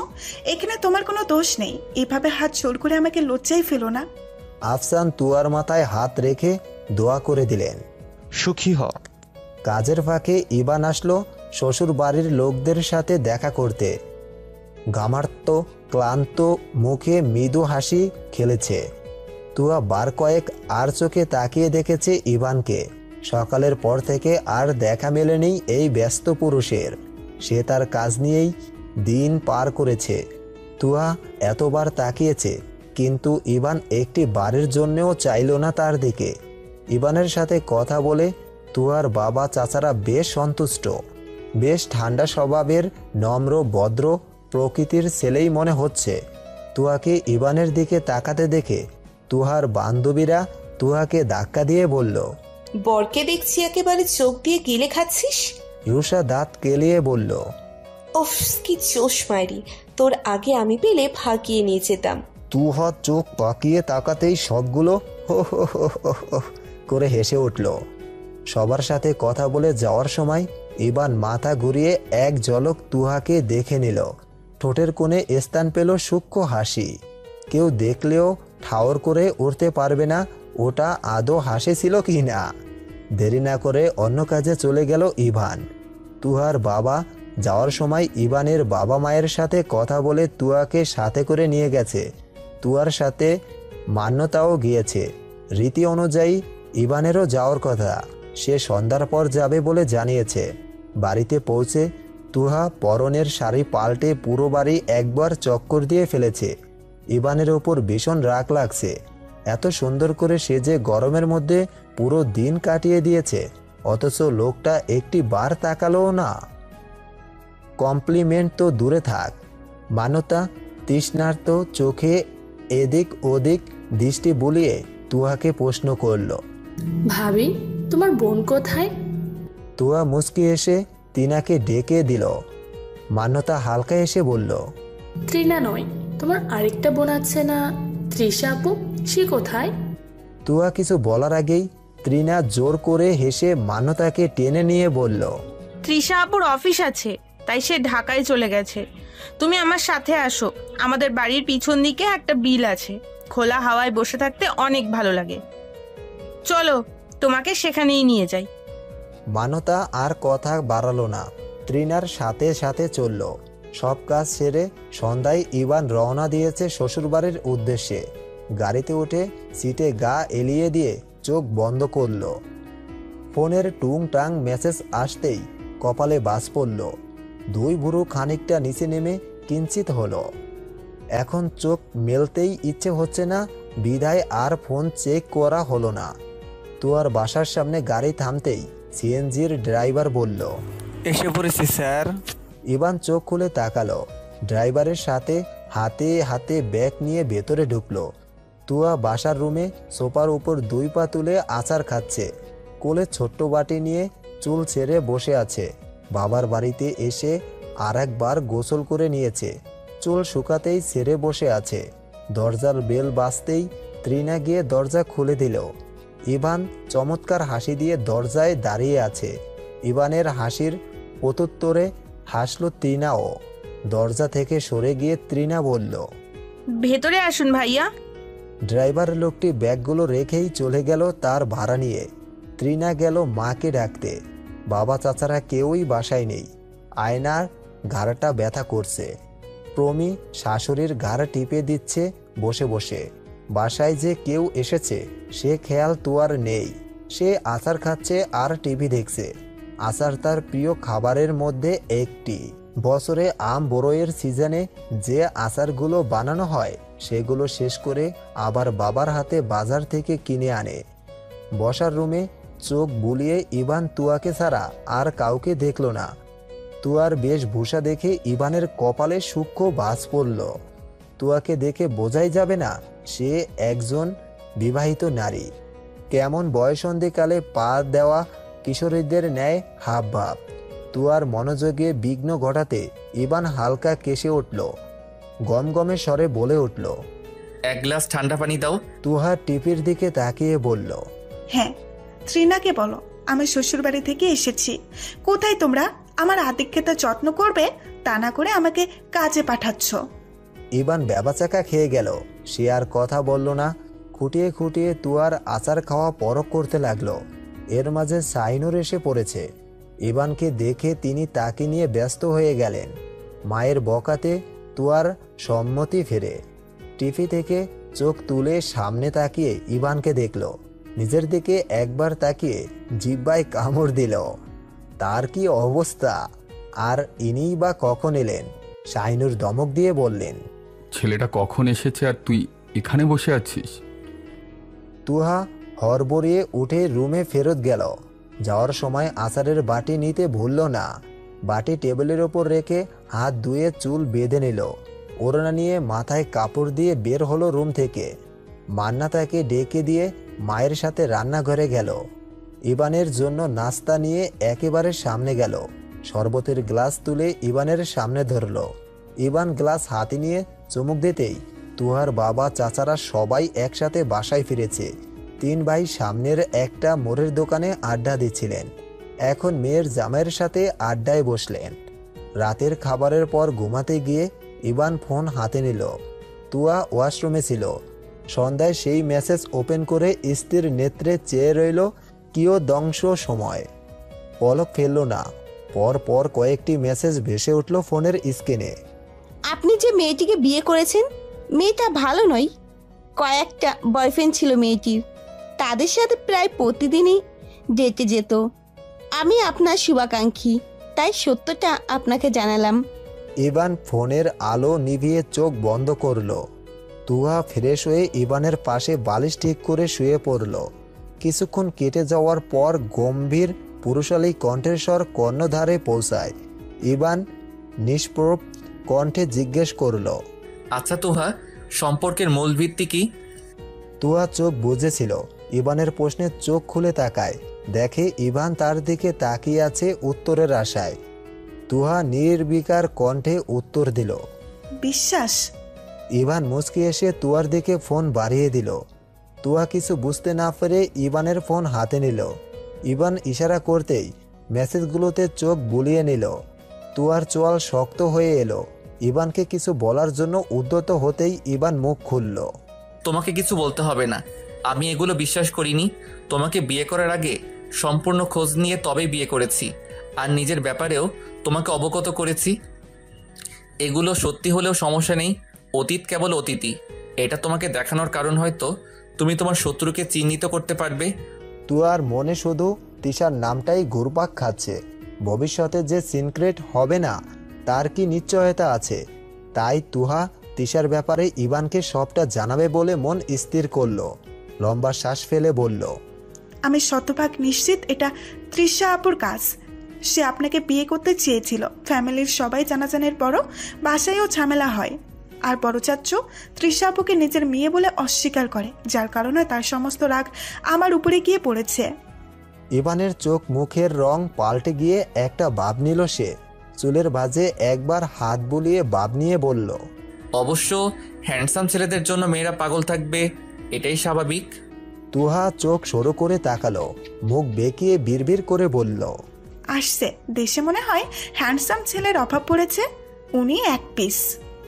তুহা আস্তে আস্তে বললেও ইভান ঠিকই শুনল। কিছু না বলে মিটমিটিয়ে হেসে চোখ বন্ধ করে নিল। সকালের বাসেই তিশা ঢাকায় এসে পৌঁছেছে। ঢাকার একটা ফ্রেন্ডের বাসায় উঠে নিজের জন্য বাসা খুঁজতে বিকেলে বেরিয়েছে। রাত 10টায় বাসা ঠিক করে বান্ধবীর বাসায় আসলো। কালই নিজের বাসায় উঠবে। রাতের বেলা ফোন দেখতে দেখতে ঘুমাতে যাওয়া তিশার স্বভাব, তাই স্বভাব অনুযায়ী আজও ফোন দেখতে দেখতে শুয়ে পড়েছে। হঠাৎ মেসেঞ্জারে একটা মেসেজ আসতেই সেটা ওপেন করে দেখে একটা ভিডিও ক্লিপ। তিশা কৌতূহলবশত ভিডিও অন করে কয়েক সেকেন্ড যাওয়ার পরেই গগন বিদারী চিৎকার করে ওঠে। ফোন হাত থেকে পড়ে যায়। থরথর করে তার শরীর কেঁপে ওঠে। তিশার বান্ধবী দরফরিয়ে উঠে তিশাকে কি হয়েছে জিজ্ঞেস করে। তিশা কিছু বলতে পারছে না, পুরো শরীরে কাঁপুনি ধরে গেছে তার। ভিডিওটিতে একজন মানুষের দেহ থেকে এক কোপে মাথা আলাদা করে দেওয়া হয়েছে। তিশা ভেবে পায় না এমন ভিডিও তাকে কে পাঠাবে। তুহার কথা মাথায় আসার মুহূর্তেই আবারও মেসেঞ্জারে শব্দ হয়। তিশা ভয়ে সিটে বসে তার ফ্রেন্ডকে ধরে রাখে। সত্যিই কি তুহা নাকি অন্য কেউ? আপনাদের কি মত? ভুলগুলো ধরিয়ে দেওয়ার অনুরোধ রইল। হ্যাপি রেন্ডাসে শুভ্র মেঘের ভেলা, সূর্য তার সোনালি আভা ছড়িয়ে কিরণ দিচ্ছে। সকাল সকাল সেই কিরণে মিষ্টতা থাকলেও ক্ষণে ক্ষণে উত্তাপ বেড়ে চলেছে। অদূর আকাশ পথ দিয়ে একটি উড়োজাহাজ যাচ্ছে তীব্র শব্দ করে। খোলা জানালা ভেদ করে রোদের ছটায় এসে পড়েছে চোখে মুখে। সেই আলো মারিয়ে চোখে মুখে নেমেছে আধার, চোয়ালে মলিনতার ছাপ। চোখ মুখ খিচে উপুর হয়ে পেটে হাত দিয়ে শুয়ে আছে তুহা। সকাল থেকেই পেট ব্যথার কারণে স্থির হতে পারছে না। এতক্ষণ যাবৎ কাউকেই বলেনি কথাটা। তুহার চোখে মুখের অবস্থা দেখে ইভান চিন্তিত হয়ে জিজ্ঞাসা করলো, খারাপ লাগছে তোমার? পেটে হাত দিয়ে রেখেছো কেন? ব্যথা করছে? ইভানের কপালে শুষ্ক ভাঁজ, যার দ্বারা তার মধ্যে চিন্তার বলিরেখা ফুটে উঠেছে। তুহা কিঞ্চিত মাথা নেড়ে জানালো, কিছু হয়নি। আমি স্পষ্ট দেখতে পারছি তুমি ঠিক নেই, তবু বলছো কিছু হয়নি। প্রখর কণ্ঠে বলল ইভান। তুহা শুষ্ক ঠোঁট জোড়া ভিজিয়ে চাপা স্বরে বলল, পেট ব্যথা করছে সকাল থেকে। ইভানের কপালের ভাঁজ আরেকটু দৃঢ় হলো। ব্যতিব্যস্ত হয়ে বলল, তুমি কাউকে কিছু বলছো না কেন? এভাবে পড়ে থাকলে তোমার পেটের ব্যথা কমবে? আমি আন্টিকে ডেকে আনছি। তুহা ইভানের যাওয়ার পথে বাধা দিয়ে বলল, আম্মুকে কিছু বলার দরকার নেই, শুধু শুধু টেনশন করবে। ইভান শুনল না, শাহিনুরকে ডেকে নিয়ে আসলো। বাড়িতে ইভান আর আফসান ছাড়া বাকি দুই পুরুষ নেই। দুজনেই নিজেদের চাকরির সূত্রে সকাল সকাল বেরিয়ে পড়েছেন। তুয়ার পেট ব্যথার কথা শুনে শাহিনুরের সাথে বাড়ির বাকি সবাই আসলো। তুয়া জিম মেরে শুয়ে আছে। শাহিনুর এসে কতক্ষণ বকাবকি করলো। সারাদিন আজে বাজে জিনিস খাবে আর দুদিন পর পর পেট ব্যথা বলে কাতরাবে। আচার আর একটু খা, তোর 14 গোষ্ঠীও আচার দেখেনি, তাই তুই দেখে নিচ্ছিস। ডাক্তারের কাছে তো জীবনও যাবি না, বলতে বলতে মুখ দিয়ে ফেনা বের করে ফেললেও যাবি না। তুহা মুখ গুজে রইল। এই জন্যই কাউকে কিছু বলেনি। আম্মু আগে এসে বকাবকি করবে, পরে ক্ষতে মলম লাগাবে। মূলত বকাবকির ভয়েই আম্মুকে জানাতে বারণ করেছে ইভানকে। ইভান তুয়ার জন্য ওষুধ আনতে বাসা থেকে বের হলো। হাঁটতে হাঁটতে কিছু দূর গিয়ে একটা ফার্মেসি থেকে ওষুধ নিয়ে ফিরল। তুয়ার আম্মু তুয়াকে হালকা খাবার খাইয়ে ওষুধ দিয়ে পাশে বসে রইলেন। এদিকে রান্নাটাও বাকি। আয়না এখন এই বাড়িতে মেহমান, সে কিসের রান্না করবে? রান্নার দায়িত্ব তাকে দিলেও পাশে তো একজন থাকা লাগে। তুয়াকে শুয়ে থাকতে বলে শাহিনুর উঠে গেলেন রান্না করতে। ইভান পাশে বসে রইল। তুয়া দাঁতে দাঁত চেপে ব্যথা হজম করছে। ওষুধ খাওয়ার পরেও ব্যথা এখনো একটুও কমেনি। তুয়াকে ফ্যাস ফ্যাস করতে দেখে ইভান তুয়ার মাথায় হাত রাখলো। তুয়া চকিতে চোখ মেলে তাকালো। উপরে তাকাতেই দুই জোড়া চোখের দৃষ্টি এক জায়গায় গিয়ে ঠেকল। ইভান কোমল স্বরে বলল, তুমি ঘুমানোর চেষ্টা করো, আমি মাথায় হাত বুলিয়ে দিচ্ছি। তুয়া প্রতি উত্তর করল না। আবেশের চোখ বুজে নিল। ইভান আলগোসে তুয়ার মাথায় হাত বুলিয়ে দিল। তুয়া চোখ বুজে আছে ঠিকই, কিন্তু চোখে ঘুম নেই। চোখের পাতা পিটপিটিয়ে নড়ছে। ইভানের শান্ত স্বর কানে আসলো, এখনো ঘুমাচ্ছ না কেন? ঘুমানোর চেষ্টা করো। ঘন্টাখানেক পর তুয়া সোজা হয়ে বসলো। এখন পেট ব্যথা প্রায় নেই বললেই চলে। ইভান ওয়াশরুম থেকে বেরিয়ে দেখলো তুয়া উঠে বসে আছে। ইভান এগিয়ে এসে শান্ত স্বরে জিজ্ঞেস করলো, এখন ব্যথা কমেছে? তুহা মাথা নেড়ে মৃদু স্বরে বলল, এখন ভালো লাগছে। ইভান ফোঁস করে শ্বাস ফেলল। যাক, নিশ্চিন্ত হওয়া গেল। খানিকটা শাসনের সুরেই তুয়াকে বলল, আজে বাজে খাবার খেয়ে দুদিন পর পর এরকম অসুস্থ হওয়ার মানে কি? এখন থেকে নিয়ম মেনে স্বাস্থ্যকর খাবার খাবে। তুহা অসহায় চোখে তাকিয়ে বলল, একবার আম্মু বকাবকি করেছে, এখন আপনিও বকছেন? ধুর, ভালো লাগে না। রাগ দেখিয়ে ওয়াশরুমে ঢুকে পড়ল। ইভান ভ্রুজোড়া কুঁচকে তাকিয়ে রইল। রাগ করার মতো আদৌ সে কিছু বলেছে বলে মনে হয় না। তুয়া ওয়াশরুম থেকে চোখে মুখে পানি দিয়ে বের হলো। ইভানের সাথে কথা না বলেই রুম থেকে বের হলো। মান্যতার খোঁজ নেওয়া হয়নি সকাল থেকে। মেয়েটা তার কারণেই এই বাড়িতে এসেছে। যদিও তার মা বোন মান্যতার আপ্যায়নে ত্রুটি রাখবে না, তবুও তার একটা দায়িত্ব আছে। মান্যতাকে খুঁজতে তিনার রুমে গেল, আর সেখানেই মান্যতাকে পেয়ে গেল। তৃষা সকালেই নতুন বাসায় উঠেছে। গতরাতে আর দ্বিতীয় মেসেজ দেখার সাহস হয়নি ওর। দিনের বেলায় ভিডিওটা দেখলেও এত ভয় হতো না, এত রাতে আচমকা এই ভয়ঙ্কর ভিডিও দেখে আঁতকে উঠছিল তৃষা। সকালে নিজের ফ্ল্যাটে উঠে জামা কাপড় যেগুলো সাথে ছিল সব বের করে গুছিয়ে নিয়েছে। দুপুরের খাবারটা বাইরে গিয়ে খেয়ে নেবে। গতকালের আইডিতে গিয়ে পরবর্তী মেসেজ সিন করলো। ইস, বাচ্চাটা ভয় পেয়েছে বুঝি। তৃষা পুরো আইডি ঘেটে ফেলেছে। তেমন কিছু নেই আইডিতে, এটা একটা ফেক আইডি। কবে রিকোয়েস্ট অ্যাকসেপ্ট করেছে তৃষা সেটাও মনে করতে পারছে না। আইডিটা ব্লক করে ক্লান্ত হলো। যত সব ফাউল বলেই মুখ জামটা মারল। প্রথমে তুয়ার কথা মাথায় আসলেও আইডি দেখে মনে হয় না এটা তুয়ার ফেক আইডি হতে পারে। তাছাড়া এত রাতে তুয়া নিজেও এমন ভিডিও পাঠানোর সাহস করবে না। ফোন হাত থেকে রেখে তৃষা উঠে দাঁড়ালো। কাল থেকে অফিসে যেতে হবে। ছুটি চেয়ে 2 দিন অতিরিক্ত গ্যাপ দিয়েছে। এই নিয়ে বস আবার বকাঝকা শুরু করবেন। দুপুরের খাওয়ার সময় তুহা নিজ থেকে মান্যতার খাবারের তদারকি করছে। এটা ওটা তুলে দিচ্ছে। মান্যতা না নিতে চাইলেও ইভান বলল, নিচ্ছিস না কেন? সে নিজেও বোনের খাবার নিয়ে উঠে পড়ে লেগেছে। শ্বশুরবাড়িতে এসে বোনের যত্নে কোনো ত্রুটি থাকুক বা শ্বশুর শাশুড়ির অসম্মান হোক, ইভান সেটা চায় না। শাহিনুর নিজে জামাতার খাবারের তদারকি করছেন, আবার মেয়েকে খুঁচিয়ে খুঁচিয়ে বলছেন জামাইকে এটা দে ওটা দে। তুয়া বিরক্তি হলো। খেতে বসে এত দিকে মনোযোগ দিতে গেলে পরে আর খেতে ভালো লাগে না।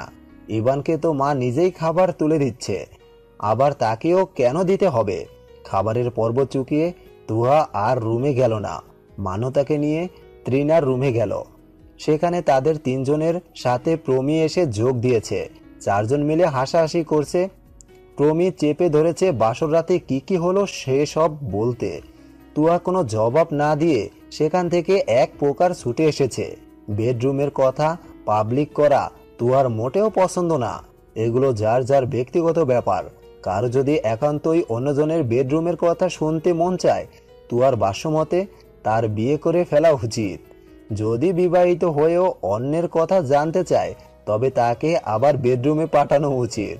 তুয়া উঠে যেতেই প্রমি অবাক হয়ে বলল, যা বাবা, চলে গেল? মান্যতা হাসতে হাসতে বলল, ভাবি মনে হচ্ছে লজ্জা পেয়েছো। তারপর ওরা 3 জনেই আড্ডা দিল। তুহা সোজা ছাদে চলে গেছে। আজকেই আবার ইভানের বাসায় ফিরে যেতে হবে। ইচ্ছে করছে না এ বাড়ি ছেড়ে যেতে। ছাদে উঠে রেলিংয়ে উঠে বসেছে। পাশে বাড়তি কানিশ দেওয়া থাকায় তুয়ার ভয় হচ্ছে না। প্রায় এভাবে রেলিংয়ে উঠে বসে তুহা।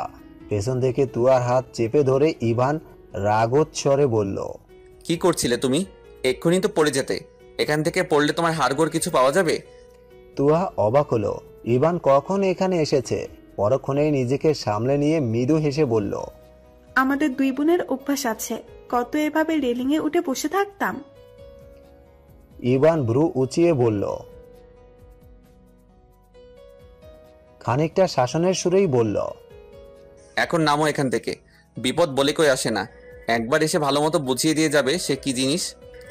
এখান থেকে পড়লে দেখা যাবে সারা জীবন ল্যাংড়া বউ নিয়ে আমাকে সংসার করতে হবে। ল্যাংড়া বলতে তুয়া খেপে গেল। ফোঁস করে নাকের পাটি ফুলিয়ে তেজি গলায় বলল, বলেই আমি এখান থেকে পড়ে গেলাম। পড়ে গিয়ে হাত পা ভাঙলে আপনার আর সংসার করতে হবে না। আমি বলেছি সংসার করুন, আমার জন্য চিন্তা করুন। ইভান তীক্ষ্ণ চোখে তাকিয়ে রইল কিয়দংশ সময়। তারপর তুয়ার হাতের কবজি ধরে তাকিয়ে রেলিং থেকে নামালো। গম্ভীর মুখ হয়ে বলল, তোমার ভালো মন্দ দেখার দায়িত্ব এখন আমার। এই দায়িত্ব মৃত্যুর আগ অবধি আমার উপর থাকবে। তাই আমি চিন্তা না করলে কে চিন্তা করবে? তুয়া চেয়ে রইল ঈষৎ লম্বাটে চাপদারির অধিকারী মানবের দিকে। ডান ভ্রু উঁচু করে চেয়ে আছে তুহার দিকে। পরক্ষণে ভ্রু নাচিয়ে জিজ্ঞেস করল, কি হলো বলো? তুয়া তিক্ত কণ্ঠে বলল, মানলাম আপনার দায়িত্ব, কিন্তু কোনো বর বিয়ের 2 দিন না যেতে বউকে ল্যাংড়া উপাধি দিয়ে বসে থাকে? ইভান অবাক হওয়ার ভান করে বলল, আমি এ কথা বলেছিলাম নাকি? তুয়া হতবাক, মুখ কিঞ্চিত হা হয়ে বলল, একটু আগে না আপনি আমাকে ল্যাংড়া বললেন, তার মানে কি আমি মিথ্যে বলছি? ইভান চোখ মুখের ভাবভঙ্গি স্বাভাবিক করে বলল, তুমি মিথ্যা বলছো না, আবার পুরোপুরি সত্যিও বলছো না। আমি বলেছি যদি এখান থেকে পড়ে যাও তবে হাত পা ভাঙবে, তখন লোকে কি বলবে? ল্যাংড়াই তো বলবে, তাই না? আর তুমি কি বলছো আমি তোমাকে ল্যাংড়া বলেছি? দেখো কথা দুটির মাঝে আকাশ পাতাল তফাৎ। তুহা নিজের কথায় অটুট রইল, অনড়ভাবে বলল, ভিন্ন কোথায়, একই তো হলো, আগে হোক কিংবা পরে, কথাটি তো আমাকেই বলেছেন। ইভান রগর করে বলল, বাব্বা, তুমি তো দেখছি সেই ঝগড়া জানো। কথাটি আগুনে ঘি ডালার মতো। তুহা আরো তেতে উঠল, দুই বুড়ো কুচকে দাঁতে দাঁত চেপে বলল, আমি ঝগড়া করি আর আপনি এতক্ষণ কি করছিলেন? আমাকে কবিতা শোনাচ্ছিলেন? ইভান ঠোঁটে ঠোঁট চেপে হাসল, বলল, কেন, কবিতা আবৃত্তি ভালো হয়নি? পছন্দ হয়নি বুঝি? তুহা কিছু বলতে মুখ খুলল, তখনই সেখানে তৃণা আসলো। তুয়া আর কিছু না বলে ভিড় করতে করতে নিচে নেমে গেল। ইভান ঠোঁট কামড়ে হাসল। রুমে একা একা বোর হচ্ছিল বলে ছাদে এসেছে ইভান। এখানে এসে বন্ধুর সাথে কল অ্যাটেন্ড করেছিল। এক পাশে দাঁড়িয়ে কথা বলায় তুয়া ইভানকে দেখেনি। কথা শেষ করে হাঁটতে হাঁটতে মাঝের দিকে আসতেই তুয়াকে রেলিংয়ের উপর বসে থাকতে দেখল ইভান। বিকেল করেই ইভান ছাদ থেকে নামলো। তুয়া আর মান্যতাকে রেডি হয়ে নিতে বলল, বাসায় ফিরবে। বাবা আর ছোট চাচা আসেনি বলে তুহা আরেকটু সময় বাড়িয়ে নিল।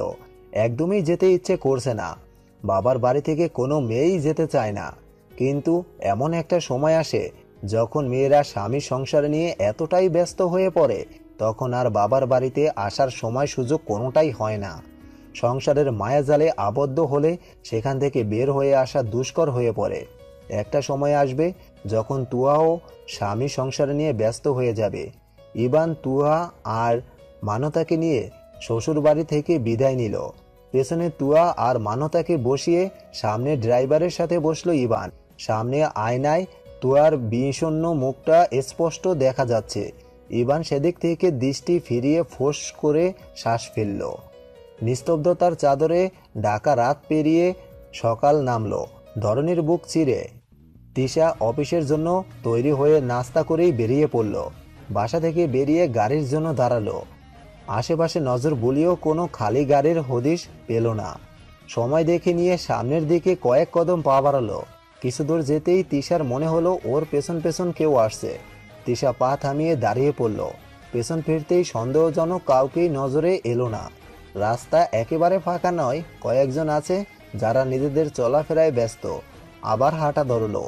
এখনো মনে হচ্ছে পেছনে কেউ আছে যে তাকে ফলো করছে। পরপর 3 বার দাঁড়িয়ে পড়েছে তৃষা। মাঝ রাস্তায় এসে একটা খালি রিক্সা পেয়ে উঠে পড়ল। পেছনে আসা ব্যক্তি আড়াল থেকে বেরিয়ে ফিসেল হাসি দিল। মোটা পুরুষালী কণ্ঠে বলে উঠল। বকাঝকা শেষে তৃষা নিজের ডেস্কে বসল। চিন্তায় এসে মাথা ভিড় জমালো। কে ওকে ফলো করছে আজ? ইভান আজই ঢাকা ফিরবে। অফিস থেকে বেশি দিনের ছুটি নেয়নি। ইভানের বাবা সিদ্ধান্ত নিলেন ছেলের সাথে ছেলের বউকেও পাঠিয়ে দিবেন। ইভান মাঝখানে বাধা দিয়ে বলল, তুহা আমার সাথে ঢাকায় গেলে ওর পড়ালেখার ক্ষতি হবে। ইভানের বাবা বিচক্ষণ প্রকৃতির মানুষ। তিনি খানিক হেসে বললেন, এমনিতেই বোমা প্রতিদিন ভার্সিটি যাবে না, ঢাকায় গেলে বই নিয়ে যাবে। পরীক্ষার সময়টা কমিলাই থাকবে। 1 বছর পড়া শেষ হলে পরের বছর ঢাকায় ভর্তি করে দিস। ইভান মাথা নেড়ে বাবার কথায় সায় জানালো। পরক্ষণে মাথা তুলে শান্ত স্বরে বলল, কিন্তু তুহার মতামত তো নিতে হবে। সেখানে থাকতে চাই নাকি ঢাকায় যেতে চাই?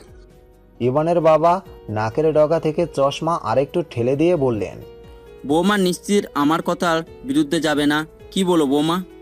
তুহা এতক্ষণ চুপচাপ খাবার খাচ্ছিল আর স্বামী শ্বশুরের কথা শুনছিল। এবার শ্বশুরের প্রশ্নে মাথা তুলল, মৃদু স্বরে বলল, আপনারা যা বলবেন তাই হবে, আমার কোনো ভিন্ন মতামত নেই। ইভানের বাবা হেসে উঠে বললেন, দেখছিস ইভান, বৌমা কি বলল? আমাদের কথার উপর তার কোনো কথাই বলবে না। খাবার শেষে ইভান রুমে চলে গেল। গায়ের পোশাক চেঞ্জ করে নিল। একটু বের হওয়ার দরকার আছে। আবার কবে আসা হয় কুমিল্লা তার ঠিক নেই। তাই বন্ধু বান্ধবের সাথে দেখা করে আসাটা উচিত মনে হলো। ইভান বেরিয়ে যাওয়ার আগে তুয়া রুমে ফেরত আসলো। ইভান তুয়ার সামনে গিয়ে দাঁড়ালো। তুহা ভ্রু কুচকে তাকালো ইভানের দিকে। কফি কালার শার্ট, কালো প্যান্টে সুদর্শন দেখাচ্ছে মানুষটাকে। ইভান এক বুড়ো উঁচিয়ে জিজ্ঞাসু কণ্ঠে বলল, তুমি আসলে যেতে চাও আমার সাথে? কারো ইচ্ছে নিজের মধ্যে চাপিয়ে নিও না। তোমার মন কি চাই সেটাই বলো। যদি যেতে মন না চায় তবে আমাকে বলতে পারো। বাবাকে বোঝানোর দায়িত্ব আমার। বাবা এটা নিয়ে তোমাকে কিছু বলবে না, শিওর থাকো।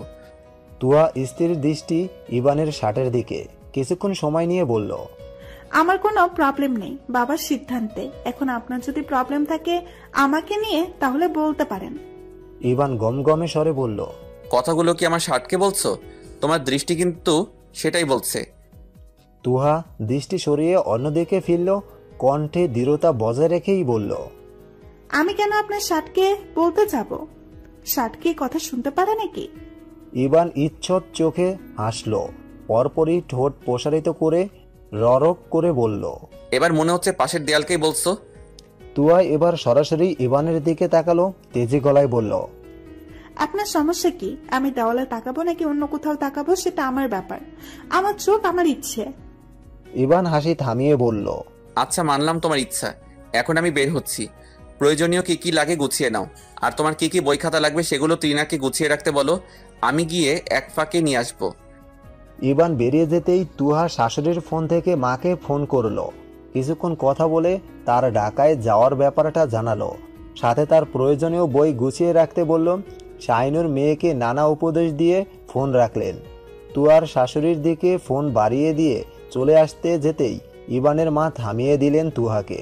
হাত টেনে বসিয়ে দিয়ে তুয়ার মাথায় হাত রেখে কোমল কণ্ঠে বললেন, ঢাকায় যাচ্ছ, আমার ছেলেটার সমস্ত দায়িত্ব এখন তোমার।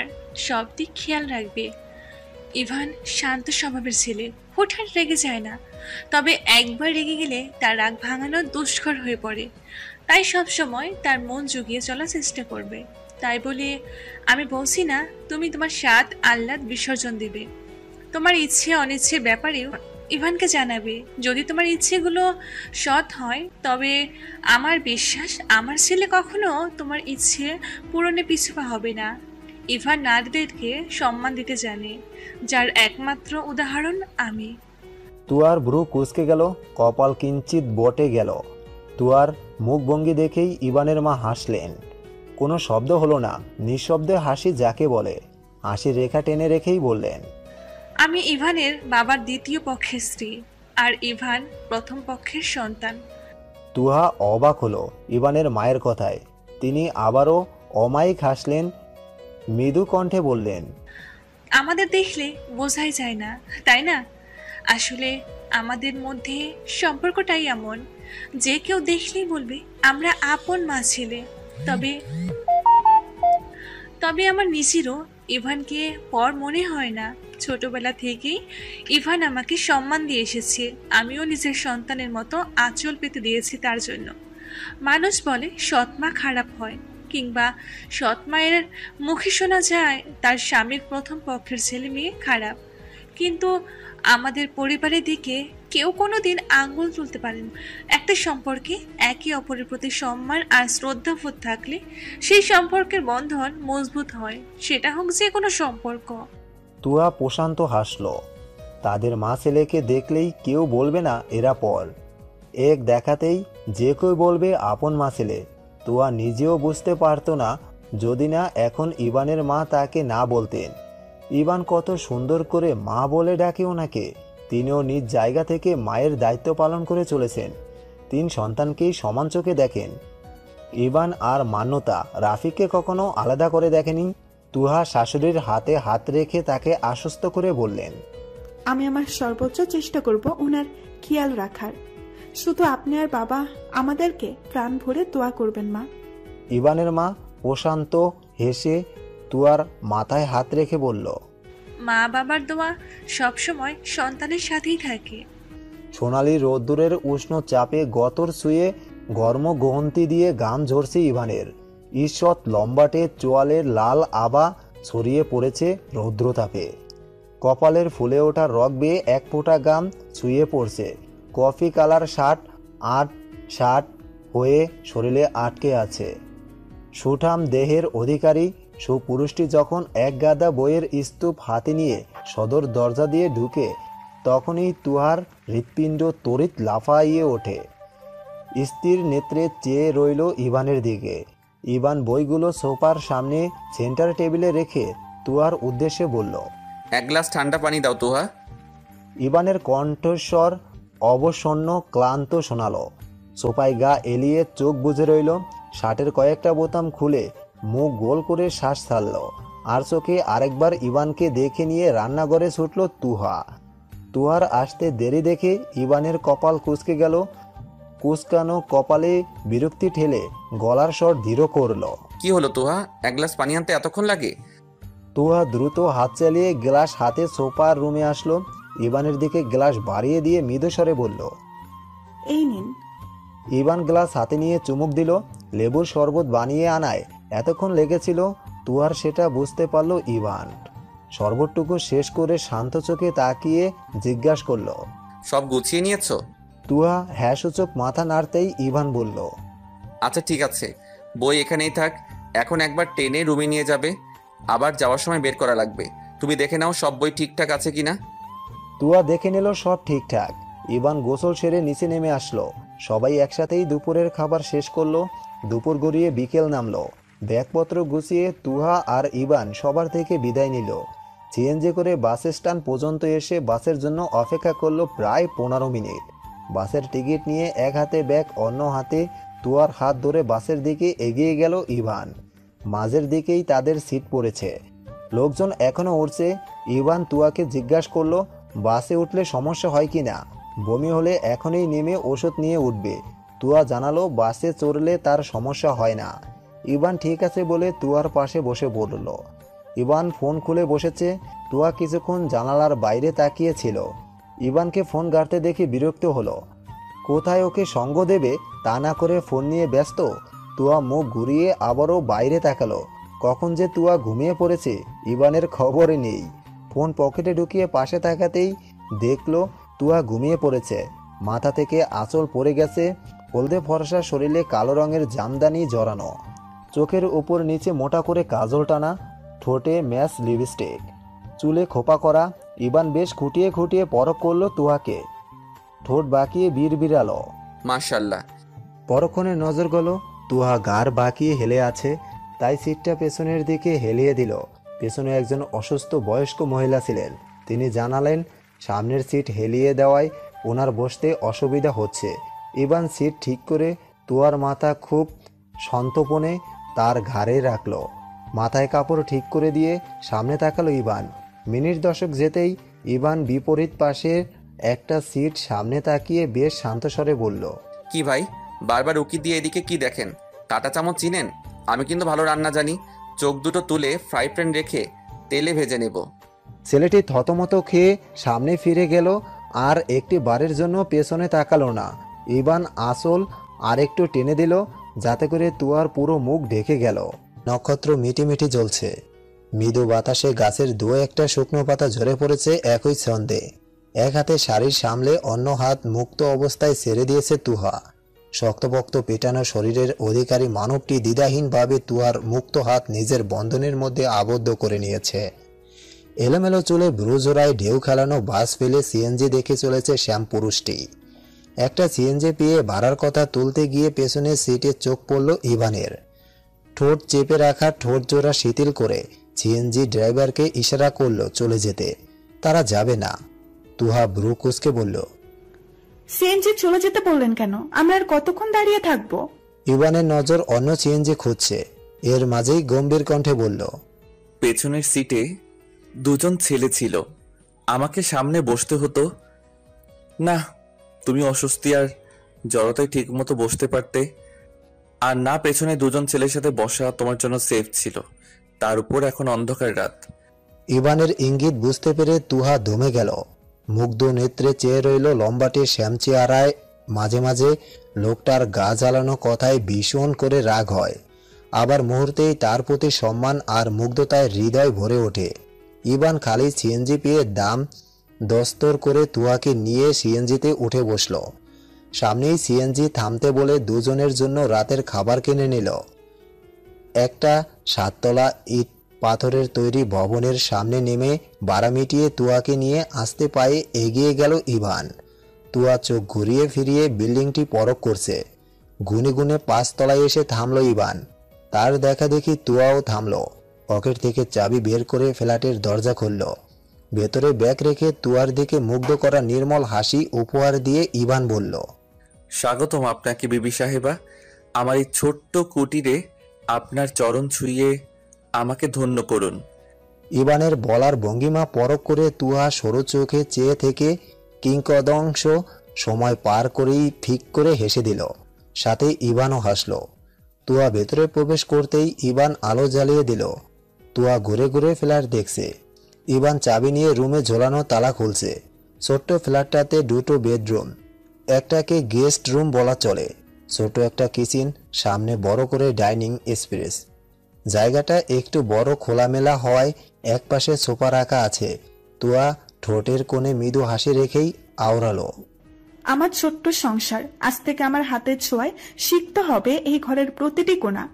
ইভানের রুম থেকে ভারী কণ্ঠেশ্বর কর্ণকুহুরে এসে ঠেকল, বাইরে থেকে জার্নি করে এসেছো, আগে ফ্রেশ হয়ে চেঞ্জ করে নাও। তুয়া ইভানের কণ্ঠের উৎস খুঁজে সেই রুমের দিকে ধীর গতিতে পা বাড়ালো। ইভান গায়ের জামা কাপড় ছেড়ে পাতলা টি শার্ট আর ট্রাউজার গায়ে চাপিয়ে নিয়েছে।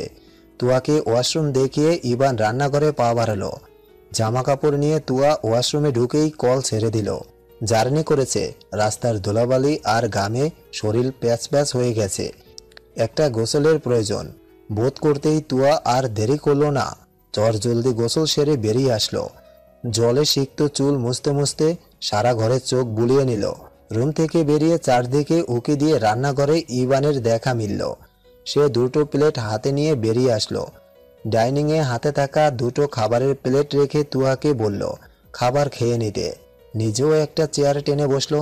খাবার থেকে উষ্ণ ধোঁয়া ছাড়তে দেখে মনে হচ্ছে ইভান খাবারগুলো গরম করে এনেছে। কি দরকার ছিল এখন খাবার গরম করার? আসার সময় তো কিনে এনেছে। খাবার শেষে তুয়া নিজেই প্লেট 2টো রান্নাঘরে নিয়ে গেল। ইভানকে আর হাত লাগাতে দেয়নি। লম্বা একটা ঘুমের প্রয়োজন আছে। চোখের পাতা ভারী হয়ে আসছে ক্রমশ। চোখ 2টো ক্ষণে ক্ষণে জ্বলে উঠে জানান দিচ্ছে আমার বিশ্রামের প্রয়োজন। ইভান বিছানার বালিশ ঠিক করে এক পাশে শুয়ে পড়েছে। তুয়া এসে অপর পাশে শুয়ে পড়ল। খাটের দুপ্রান্তে দুজনের বাস। মাঝে 1.5 হাত সমান জায়গা ফাঁকা পড়ে আছে।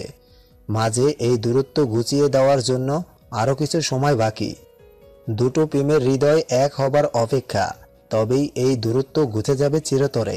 সকালের প্রভাত ছটা আলো চোখে মুখে আছড়ে পড়তেই ঘুম ছুটে পালালো চোখ থেকে।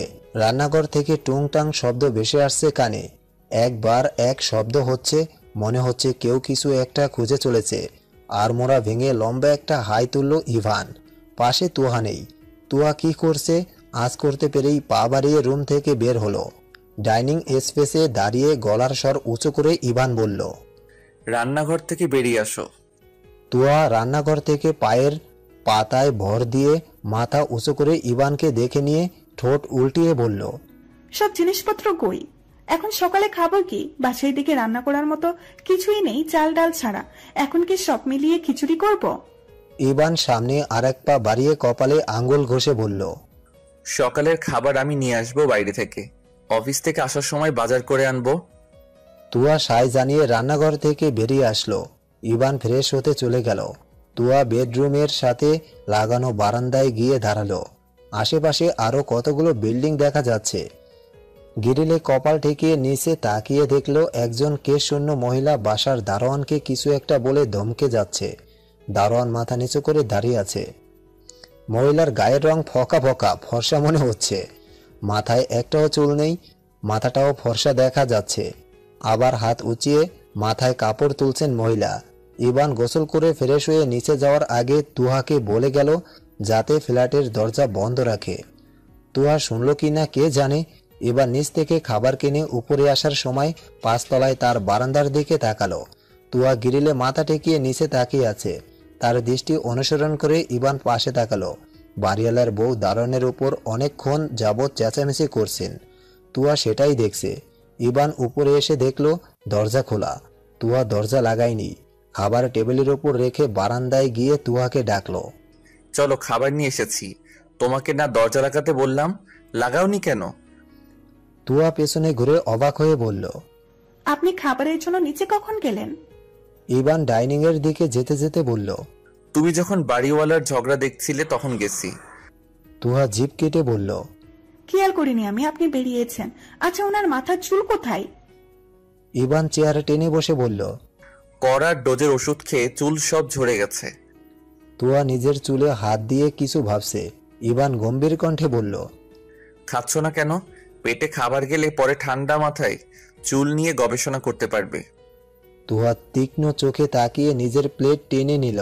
খাবার শেষ করে ইভান অফিসের জন্য নিজেকে তৈরি করে চুলে বার কয়েক হাত বুলিয়ে নিয়ে তুহাকে উদ্দেশ্য বলল, দারোয়ান দুপুরের খাবার এনে দিয়ে যাবে, আমি আসার সময় বাজার সব নিয়ে আসব।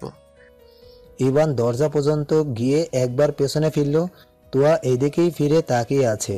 ইভান তার সেই নজর করা হাসি উপহার দিয়ে দরজা লাগাতে বলে বেরিয়ে পড়ল। তুহা দরজার কপাট ধরে উকি দিয়ে একবার ইভানকে দেখে দরজা বন্ধ করে দিয়ে নিজেও মুচকি হাসল। সারাদিন কিভাবে কাটাবে সেটাই ভাবতে লাগলো। অফিসে প্রবেশ করতেই সবাই ইভানকে বিয়ের জন্য অভিনন্দন জানালো। ইভানের কয়েকজন কলিগ যারা বন্ধুর মতোই, তারা এগিয়ে আসলো ইভানের দিকে। তিশা আগেই অফিসে এসেছে। সবার শোরগোল শুনে নিজের কেবিন থেকে বেরিয়ে এসে দেখলো ইভান অফিসে এসেছে। মুখ ঘুরিয়ে নিজের জায়গায় গিয়ে বসলো।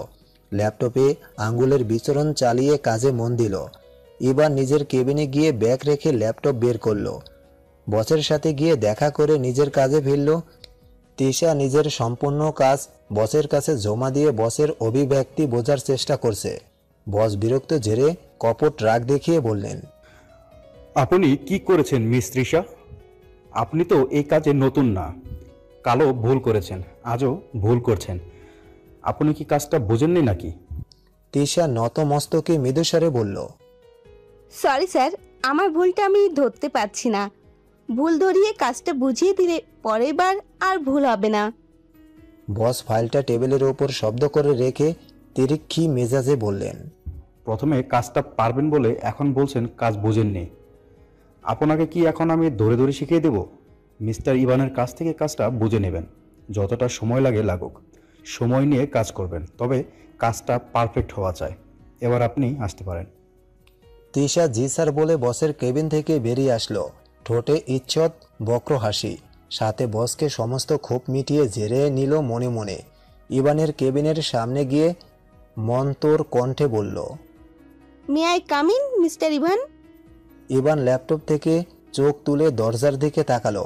পরপরই ল্যাপটপে চোখ রেখে বলল, কামিন। তিশা ইভানের সামনে চেয়ার টেনে বসল। ফাইলটা সশব্দে টেবিলের উপর রেখে ইভানকে তীক্ষ্ণ চোখে পরখ করছে। ইভান ল্যাপটপে হাত চালাতে চালাতেই বলল, কি কাজে এসেছেন? তিশা আড়মোড়া ভেঙে সুর টেনেই বলল, কাজ ছাড়া কি তোমার কাছে আসা যায় না? ইভান থামল, কঠোর দৃষ্টিতে সামনে তাকিয়ে বলল, কাজ ছাড়া অন্য কোনো প্রয়োজন থাকার কথা নয়। তিশা ব্যঙ্গ হেসে বলল, বউ কি ভীষণ সুন্দরী? ইভান দায়সারাভাবে উত্তর দিল, যদি অফিসের কোনো কাজ থাকে তবে সেটা বলুন, অন্যথায় আপনি আসতে পারেন। সামনে দরজা খোলা আছে। আর আমাকে তুমি বলে সম্বোধন করার আগে ভেবে দেখবেন এটা কর্মস্থল, বাসা নয়। তিশা রুষ্ট চোখে চেয়ে গটগট করে পায়ে হেঁটে দরজা পর্যন্ত এসে আবার পেছনে ফিরে বলল, কাজটা পরে বুঝে নেব। ইভান নিজের কাজে মন দিল। তিশা কি বলল না বলল তাতে ওর কিছু যায় আসে না। দুপুরে ব্রেক টাইমে ইভান দারোয়ানের নম্বরে কল দিল তুয়াকে খাবার এনে দিয়েছে কিনা জিজ্ঞেস করতে। কাল আসার পথে বাবা তুয়াকে একটা নতুন ফোন দিয়েছেন। অবশ্য ইভান বলেছিল সে নিজেই কিনে দেবে। বাবা যেহেতু দিয়েছেন তাই আর ওর কেনার প্রয়োজন নেই। এখনও ফোনে সিম সেটিং করা হয়নি বিধায় তুয়ার নাম্বারে কল দিতে পারল না। শেষ বিকেলের ঢলে পড়া সূর্যের তেজ কমে আসতেই অফিস থেকে বের হলো ইভান। কাঁধে অফিসের ব্যাগ ঝুলিয়ে গাড়ি দেখছে। পাশে কারো উপস্থিতি টের পেয়ে আর চোখে তাকালো, মাথা ঘুরালো না।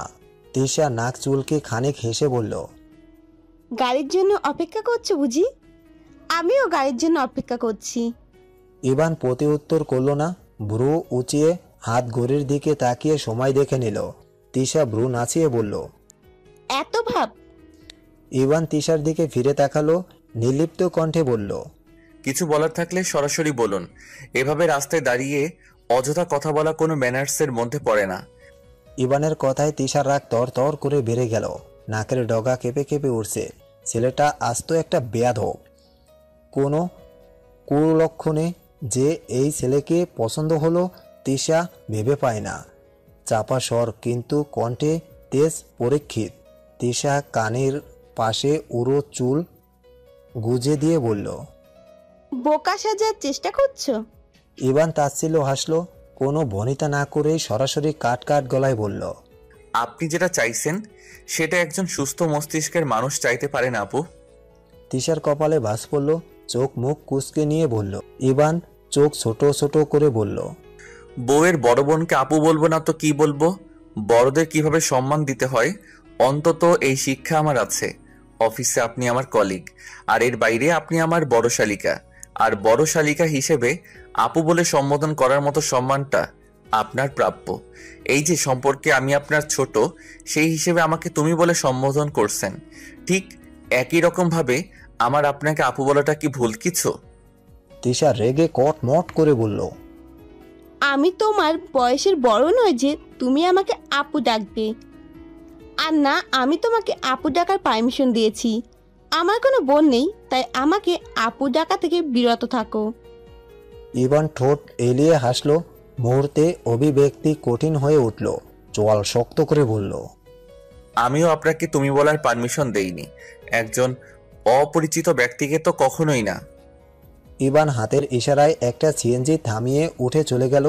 তিশার রোশানল দৃষ্টি ইভানের যাওয়ার পথে। তোমাদের দুজনের শেষ দেখেই ছাড়বো আমি। আমার তো হবে না, তবে একে অপরের হয়েও শান্তি পাবে না। মেসেজগুলো দেখেও এখনো তুহাকে বিশ্বাস করে নিজের কাছে রেখেছো?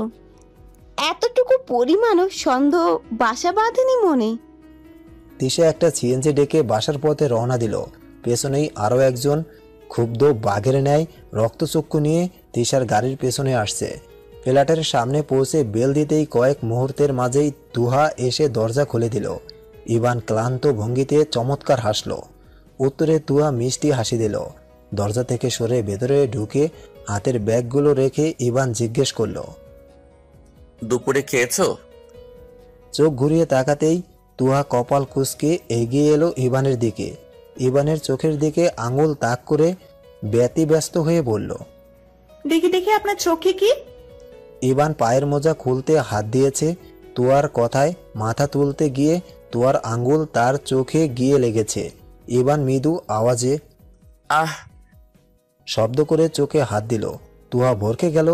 হতবিম্বল চাহনিতে চেয়ে থেকে আবার ইভানের দিকে এগিয়ে যেতে উদ্যত হতেই ইভান দু পা পিছিয়ে হাত উঁচিয়ে তুহাকে থামিয়ে দিল। চোখ ডোলে তিক্ত গলায় বলল, আমার চোখে এটা তিল, এমনিতে দেখা যায় না। মাঝে মধ্যে চোখ ঘুরিয়ে বা আর চোখে তাকালে এটা দেখা যায়। মানুষের বর অফিস থেকে আসলে বউরা দেয় পানি, আর তুমি দিয়েছ চোখ ঘুটুনি। তুহা আমতা আমতা করে ঠোঁট ভিজিয়ে বলল, সরি, আমি ভেবেছি চোখের ময়লা, আবার অসাবধানতা বশত চোখে আঙুল লেগেছে। ইভান ঠিক আছে বলে রুমে ঢুকে পড়ল। চেঞ্জ করে ফ্রেশ হয়ে বের হলো রুম থেকে। এখনো চোখের সাদা অংশ লাল বর্ণ ধারণ করে আছে। তুয়া ইভানের আনা বাজারগুলো জায়গা মতো গুছিয়ে রেখে চা বসালো। ইভান সোফায় গা এলিয়ে দিয়ে টিভি চাললো। তুয়া চা বানিয়ে দুটো কাপে ঢেলে নিয়ে আসলো। একটা ইভানের হাতে দিয়ে অন্যটা নিয়ে পাশের সোফায় বসলো। ইভান চায়ে টুকরো চুমুক বসাচ্ছে। তুয়া ইভানের চোখ লাল হয়ে আছে দেখে অপরাধীর ন্যায় মাথা নিচু করে চায়ে চুমুক বসালো। আর কথা বলল না। রাতের রান্না শেষ করে তুয়া হাত মুখ ধুয়ে নিল। ইভান আজ টিভি দেখেই যাচ্ছে। আশেপাশে তার মনে নেই। রাতে খাওয়ার সময় হুট করেই ইভান কথা তুলল, আমি আর তোমার বোন যে একই সাথে কাজ করি, এতে তোমার খারাপ লাগছে না? তুয়া মাথা তুলল, বুড়োজোড়া কুঁচকে বলল, খারাপ লাগবে কেন? ইভান মুখের খাবার গিলে বলল, না মানে অনেক আশঙ্কা তৈরি হতে পারে, এটা অস্বাভাবিক কিছু নয়। তুয়া মৃদু হাসল। কেউ একজনকে বিশ্বাস অন্তত করতে পারে, কি বলেন? আজকাল বিশ্বাস বিষয়টি অতি ঠুনকো হয়ে দাঁড়িয়েছে। কাউকেই বিশ্বাস করা যায় না। চাইলেই সবার প্রতি মনে সন্দেহের বীজ বুনে ফেলা যায়, আবার চাইলেই কয়েক মুহূর্তের পরিচিত মানুষকে বিশ্বাস করা যায়। আমি না হয় বিশ্বাস করিয়েই দেখলাম। ইভান প্রসন্ন হাসলো, খাবার নেড়েচেড়ে মুখে লোকমা তুলে বলল, রান্নাটা দেখছি বেশ ভালোই পারো। তুহা ভ্রু কিঞ্চিত করে তাকালো ইভানের দিকে, রগর গড়ে বলল, প্রশংসা করার কারণটা কি আমার কথার সন্তুষ্ট হওয়া? ইভান একই ভঙ্গিতে আসলো, এলোমেলো চুলে ওষ্ঠ কোণে মোহিত হাসিতে রক্ত ছলকে উঠেছে তুহার। বিবর ধারায় মন্ত্রমুগ্ধের ন্যায় নির্মিষে চেয়ে রইল ইভানের মুখশ্রীতে। শীতলতা বয়ে গেল গতর ছুঁয়ে। নজর করা হাসি দেখে তুয়ার মাঝে মাঝে বড্ড হিংসে হয়। ইভান কি অন্যদের সামনেও এমন করে হাসে? আচ্ছা, অন্য মেয়েরাও কি তার মতো করে ইভানের হাসিতে এমন করে মুগ্ধ হয়? তবে ইভানের হাসাটা অন্যায়, গুরুতর অন্যায়। অন্যদের সামনে হাসা তার একদমই উচিত নয়। ইভানের নির্বিকার কণ্ঠের সুর টেনেই তুহা ভাবনাচ্যুত হলো। খাবার শেষে তৃপ্তির ঢেকুর তুলে তোয়ালে হাত মুছে নিয়ে ইভান স্বাভাবিক কণ্ঠে জবাব দিল, আমি কারো মিথ্যা প্রশংসা করতে অভ্যস্ত নই। এখন কিন্তু তেলের দাম অনেক বেশি, শুধু শুধু তেল খরচ করতে কেই বা চাইবে? তুহা তেরা চোখে তাকালো। বাঁকা উত্তর না দিয়ে সুন্দরভাবে প্রশংসা করলেও পারত। যতটা ভালো ভাবছে লোকটাকে ততটাও ভালো নয়। সব গুছিয়ে রাখতে রান্নাঘরে ঢুকলো। ঘুটঘুটে অন্ধকারে আবৃত মেঘাচ্ছন্ন আকাশ, রাস্তায় পড়ে থাকা শুকনো পাতার মরমরে শব্দ, ক্ষণে ক্ষণে পায়ের আওয়াজ বেড়ে চলেছে। নিস্তব্ধ রাত্রি, পুরো দালানের মানুষ ঘুমে বিভোর। বিল্ডিং এর পাইপ বেয়ে কার্নিশ ঘেঁষে তিশার বারান্দায় এসে উঠেছে একটি মানব অবয়ব। অদরে বক্র হাসির রেশ খেলে চলেছে। পকেট হাতড়িয়ে এক্সট্রা চাবি বের করে বারান্দার দরজা খুলল। ধীর পায়ে এগিয়ে গেল তিশার দিকে। গলায় ছুরি চেপে হালকা চাপ প্রয়োগ করতেই তিশা গলায় ব্যথা পেয়ে দরপড়িয়ে ওঠে। ডিম লাইটের মৃদু আলোতে সামনে থাকা মুখায়ব দেখে আঁতকে ওঠে তিশা। দুপাটি দাঁত বের করে তাকিয়ে আছে তিশার দিকে। তিশা ঢুক গেলে মুখ মুছে নিয়ে লাইট জ্বালিয়ে নিতে হাত বাড়ালো। হয়তো হ্যালুসিনেশন হতে পারে। আলো জ্বালিয়েও যখন সামনের ব্যক্তিকে একই ভঙ্গিতে তাকিয়ে থাকতে দেখল, তখন তিশার শরীরে ঘাম ছুটে গেল। দুয়াতে ভর করে একটু পিছিয়ে গেল। চোখে ভয়, কপালে চিকন ঘামের আভাস। বাকহীন রুদ্রশ্বাস করা পরিস্থিতি, চোয়াল রক্তশূন্য। সামনের ব্যক্তি এগিয়ে গিয়ে তিশার হাত স্পর্শ করল। তিশা থর থর করে কাঁপতে লাগলো। যারা মেরে হাত সরিয়ে দেওয়ার মতো সাধ্য তার নেই। সামনের ব্যক্তি কর্কশ কণ্ঠে দাঁতে দাঁত চেপে বলল, আমার ডিকশনারিতে বেঈমানদের জন্য ক্ষমা শব্দটি নেই, হতিবার ভালো নয়। তিশার হাতে ছুরি চেপে ধরে পোজ দিতেই সিটকে কয়েক ফোঁটা রক্ত চারপাশ ছড়িয়ে পড়ে। হাত দিয়ে গলগলিয়ে রক্ত ঝরতে লাগলো। তিশা হাতের দিকে চেয়ে থেকে ক্রমশ হেলে পড়ল বিছানায়। মানবটি কুটিল হেসে ছুরির রক্ত তিশার জামায় মুছে পকেটে নিয়ে বেরিয়ে পড়ল। খাটের উপর পড়ে রইল জ্ঞানশূন্য তিশার নিস্তেজ শরীর। ইভানের আসতে এখনো অনেক সময় বাকি। গোধূলি নগ্ন নিকটস্থ হওয়ার এখনো ঢের সময় পড়ে আছে। তুয়া আজ দেরি করেই গোসল সেরেছে। ভেজা জামা কাপড় হাতে নিয়ে ছাদে পা বাড়ল। জামা কাপড় মেলে দিয়ে আসার পথেই একজন মধ্যবয়স্ক মহিলা তুহাকে জিজ্ঞেস করলেন, তুমি কি এই বিল্ডিং এ নতুন? কোন ফ্ল্যাটে থাকো? তুয়া ইচ্ছৎ হেসে জবাব দিল, জি, আমি নতুন, 5 তলায় থাকি। মহিলা ভাবুক হয়ে বললেন, 5 তলায় কার ফ্ল্যাটে থাকো? সেখানে তো 2টো ফ্ল্যাট, একটাতে একজন পরিবার নিয়ে থাকে, অন্যটাতে একটা অবিবাহিত ছেলে। তুহা বলল, ইভান নামে যিনি থাকেন আমি তার স্ত্রী। মহিলা অবাক হয়ে বললেন, ছেলেটা তো অবিবাহিত, স্ত্রী আসলো কোথা থেকে? তুহা লাজুক হেসে বলল, নতুন বিয়ে হয়েছে আমাদের, কয়েকদিন আগে এসেছি এখানে। মহিলা একগাল হেসে বললেন, তাই বলো? আমি তো জানতাম ছেলেটা অবিবাহিত। আমরা 6 তলায় থাকি, আমাদের বাসায় গিয়ে ঘুরে এসো, ভালো লাগবে। তোমার বয়সী আমার একটা মেয়ে আছে। ইভান তো অফিসে থাকে, একা একা লাগলেই আমাদের বাসায় চলে আসবে। তুহা মিষ্টি করে হাসলো, জবাবে মাথা নেড়ে বলল, আচ্ছা। ছাদ থেকে দ্রুত নেমে পড়ল তুহা। ইদানিং অফিসে তিশাকে কেমন অন্যমনস্ক থাকতে দেখা যায়, যেন কানো ভয়ে ততস্থ থাকে। অফিসের কারো সাথে এখন আর তেমন কথা বলে না। ইভানের আশেপাশেও এখন আর তিশাকে দেখা যায় না। চোখ দুটোতে অসহায়ত্ব। তেজি মেয়েটা কয়েকদিনের ব্যবধানে কেমন নেতিয়ে পড়েছে। সবার কথাই আগে ফটাফট জবাব দিলেও এখন কেউ হাজার কিছু বললেও প্রত্যুত্তর করে না। তিশার এই আকস্মিক পরিবর্তনে কম বেশি সবাই অবাক হয়েছে। নিজের কেবিনে বসে দুদিন আগের ব্যান্ডেজ করা হাতের দিকে তাকিয়ে ডুকরে কেঁদে উঠল তৃষা। কান্না সংবরণের জন্য দু হাতে মুখ চেপে ধরেছে। অস্পষ্ট স্বরে বলে উঠল, আমার জীবনটা কেন এমন ছন্নছাড়া? এর জন্য সম্পূর্ণ দোষটা কি আমার? আমার জীবনটা ছিন্নমূলের মতো। দু হাতে মাথার চুল খামচে ধরে টেবিলে কপাল ঠেকিয়ে রেখেছে তিশা। টিভি দেখতে দেখতে সোফায় ঘুমিয়ে পড়েছে তুহা। ঘুম ভাঙল কলিং বেলের আওয়াজে। এলোমেলো চুলে ওড়না টেনে গায়ে জড়িয়ে নিল। আস্তে পায়ে হেঁটে গিয়ে দরজা খুলল। ইভান পূর্ণ দৃষ্টি মেলে তুহাকে পরখ করে বলল, ঘুমাচ্ছিলে? তুহা মাথা নেড়ে হ্যাঁ জানায়। ইভান তুহাকে পাশ কাটিয়ে যাওয়ার সময় বিড়বিড়িয়ে বলল, এখন এলোকেশে আর কারো সামনে যেও না। সে তোমার এমন ভয়ঙ্কর রূপ দেখে নির্ঘাত বিধ্বস্ত, রক্তাক্ত, অসুস্থ হয়ে পড়বে। ঔষধ খোঁজার জন্যে হন্যি হয়ে তোমার কাছে ছুটে আসবে। তুহা দরজা লক করে বলল, কিছু বললেন? ইভান বলল, আপাতত মিনিট কয়েক তুমি কথা বলা বন্ধ রাখো। তুহা হতবিম্বল হয়ে বলল, কিন্তু কেন? ইভান রুমে ঢুকে দরজা বন্ধ করে দিল। তুহা ব্যাককেলের মতো সোফার রুমেই দাঁড়িয়ে রইল। ইভান চেঞ্জ করতে গিয়ে গান ধরল, নেশা লাগিল রে, ও নেশা লাগিল রে। পরক্ষণে অবাক হয়ে নিজেই নিজেকে বলল, আমি আবার কবে থেকে এসব গান গাওয়া শুরু করলাম? তুহা কপি করে সোফায় বসে রইল। ইভান চেঞ্জ করে ধূসর রাঙা টি শার্ট টানতে টানতে রুম থেকে বের হলো। ইভানের দিকে কফি বাড়িয়ে ধরতেই তুহার উদ্দেশ্য ইভান বলল, এবার তুমি কথা বলতে পারো। আসলে ঘুম থেকে ওঠার পর তোমার ওই কর্কশ কণ্ঠ শুনতে ইচ্ছে করছিল না, তাই কথা বলতে না করেছি। তুহা জ্বলন্ত নেত্রে চেয়ে রইল। ইভান ভাবলেশীনভাবে কফিতে একের পর এক চুমুক দিয়ে যাচ্ছে। তুহা ইভানের কাছ থেকে কফির কাপ কেড়ে নিয়ে রাগ ঝেড়ে বলল, তাহলে কর্কশ কণ্ঠের অধিকারিনীর হাতে বানানো কফি পান করা আপনার প্রাপ্য নয়? এখন থেকে অফিস থেকে এসে আর চা কফি পাবেন না, নিজে বানিয়ে খেয়ে নেবেন। ইভান ফ্যালফাল চোখে তাকিয়ে রইল। মনে মনে বিড়বিড়িয়ে বলল, এই জন্যই বোধহয় লোকে বলে বউকে রাগাতে নেই, এতে নিজেরই ক্ষতি। সব ঠিকঠাক পেতে হলে সারাদিন বউয়ের প্রশংসায় পঞ্চমুখ থাকতে হবে।